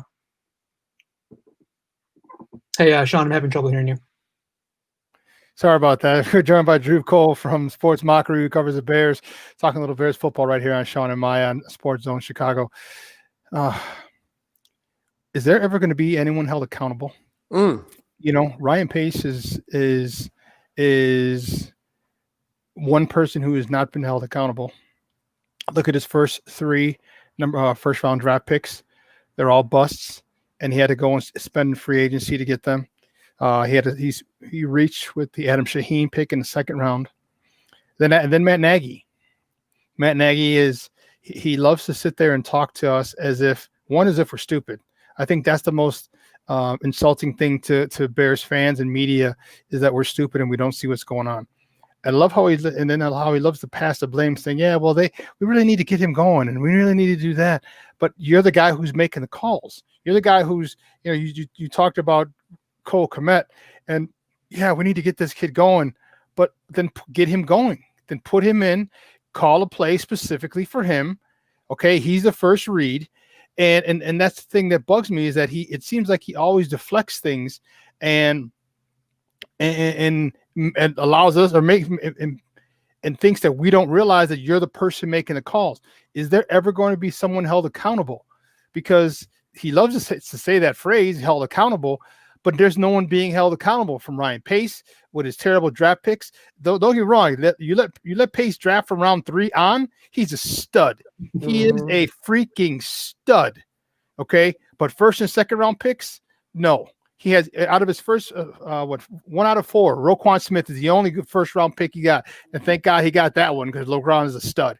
But from those picks to Matt Nagy, to calling a timeout after Marquez Mingo had the fake punt, and like, well, I just had to make sure we're all on the same page. How is that not on the same? How are you not on the same page? You say, hey, listen, we're going forward. When we get the first down, here's the play.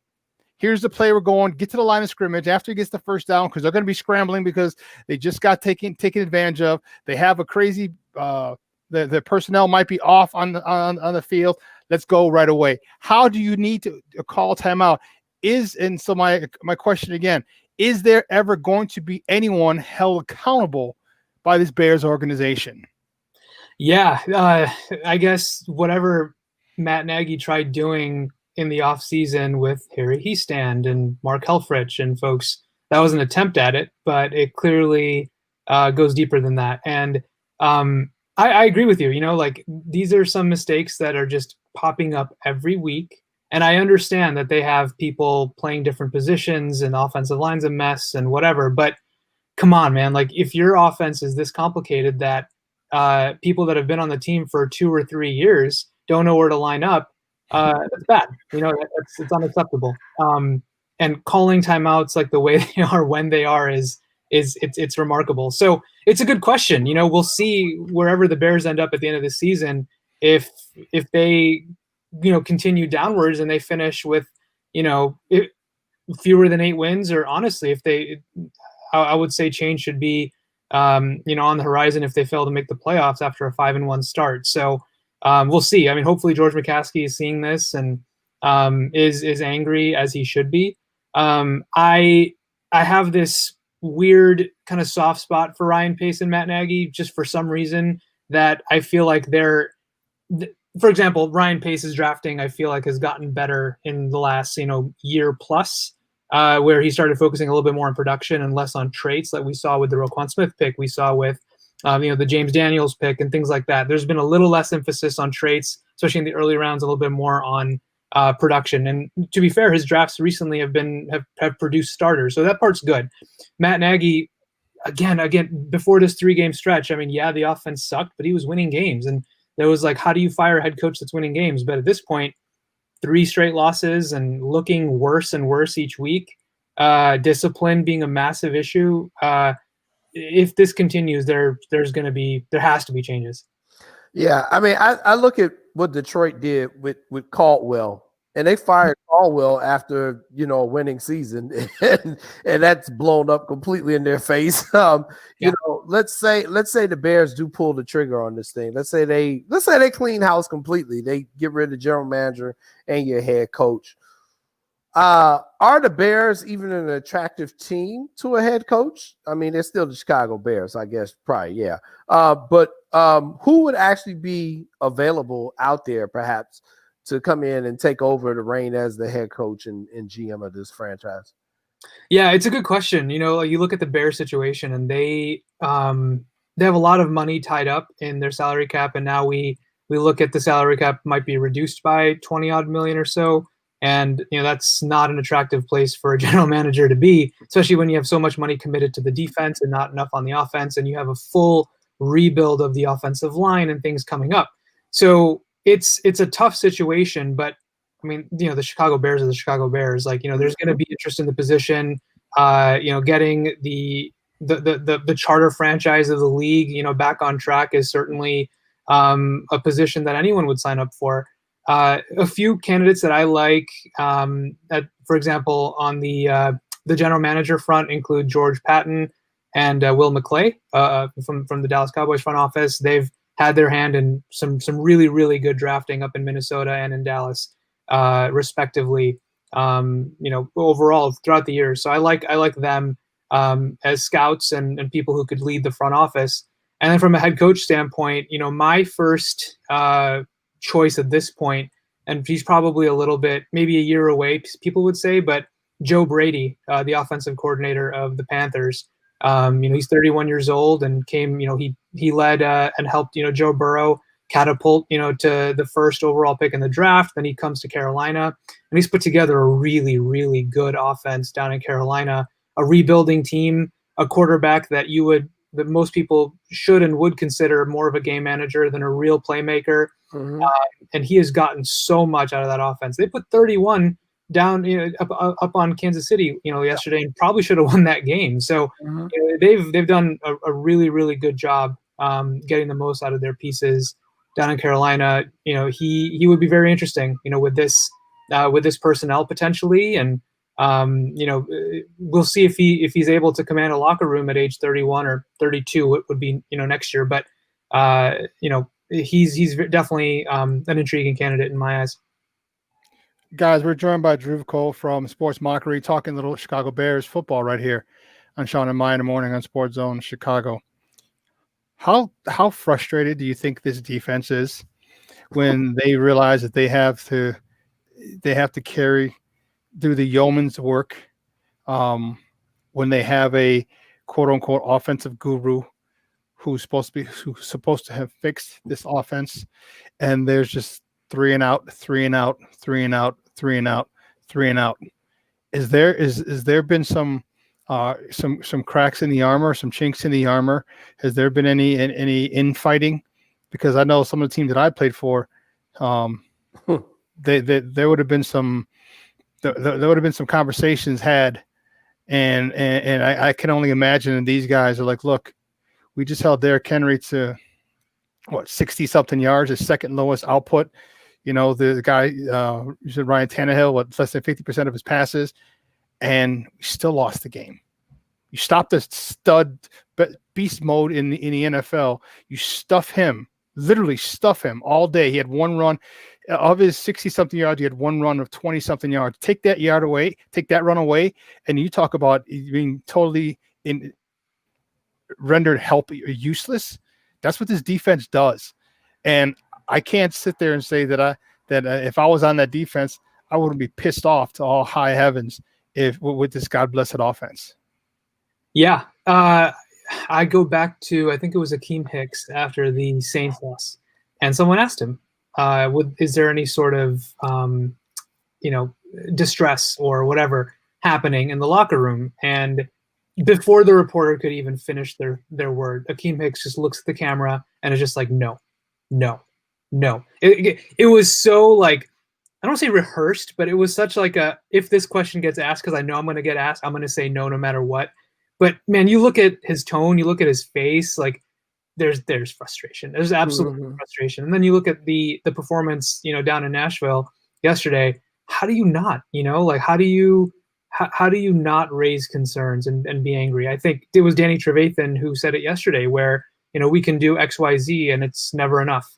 And I don't think he said it in a way to blame the offense, but he was talking about how the defense can always be better and get more takeaways and things like that. But come on, absolutely, there's frustration there.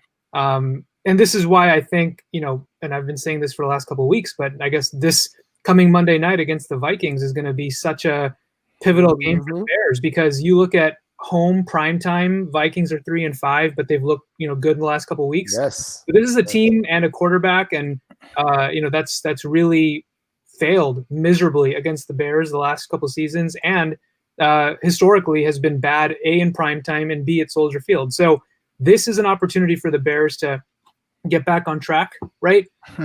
If they fall to 5-5 before their bye, and then they have to go up to Lambeau the week after their bye and play in primetime, I mean, this is gearing up like 2014.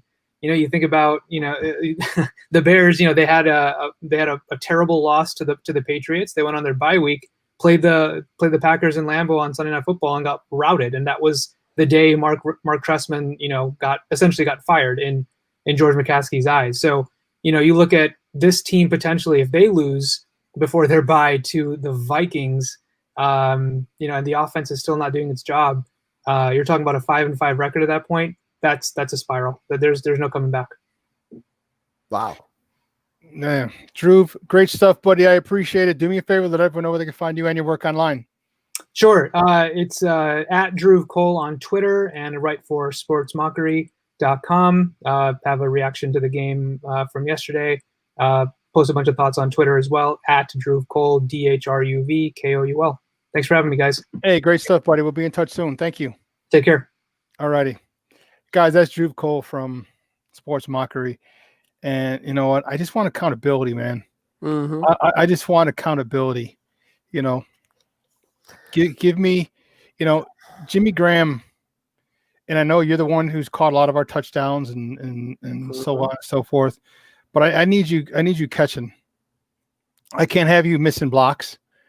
I can't have you dropping balls. I can't have you running poor routes. Okay, because you think you're the one of the best offensive weapons we have. That can't continue. There's got to be a standard with which you adhere to. That's what champions do. You never lower your standard regardless of who you face. You keep your level of play at a certain at your standard. Now, if other teams can meet there, okay, now we got a game. Mm-hmm. If other teams can't meet you there, well, then now they just got their ass whooped. But never once do you ever adjust your standards for another team.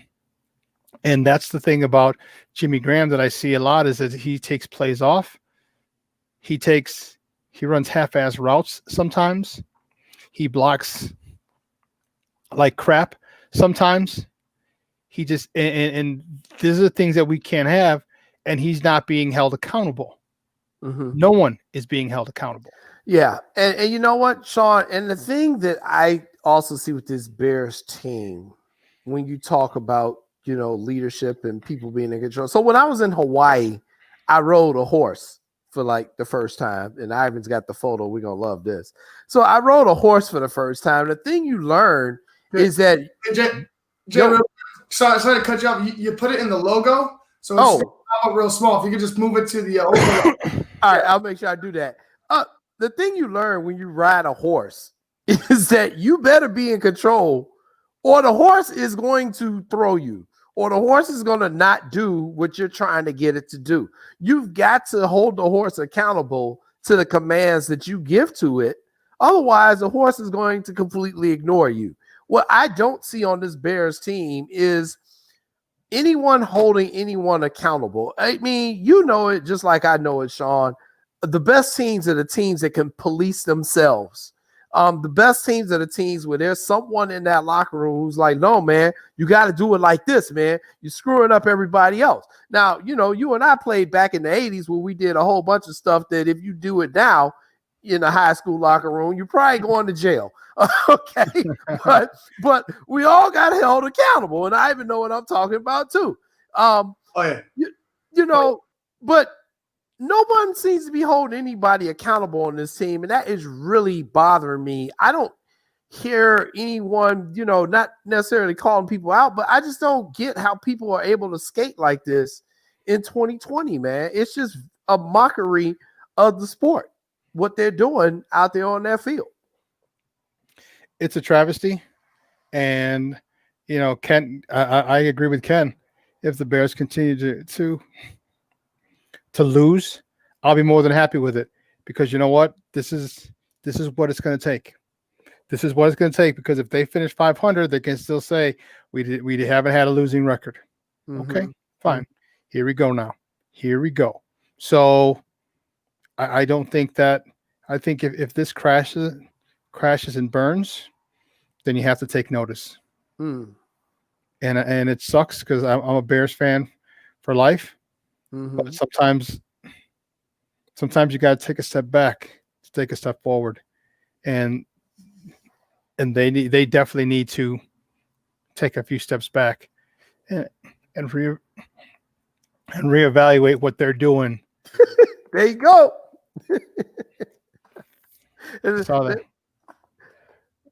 Yeah, Ivan will probably put it up again there to show you, me trying to be in control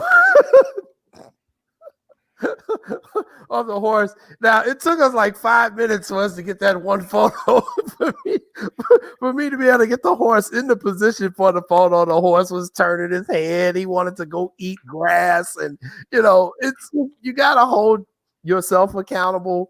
And I just don't see the Bears doing that. I don't think anyone is in control. And that's very scary to me to see that.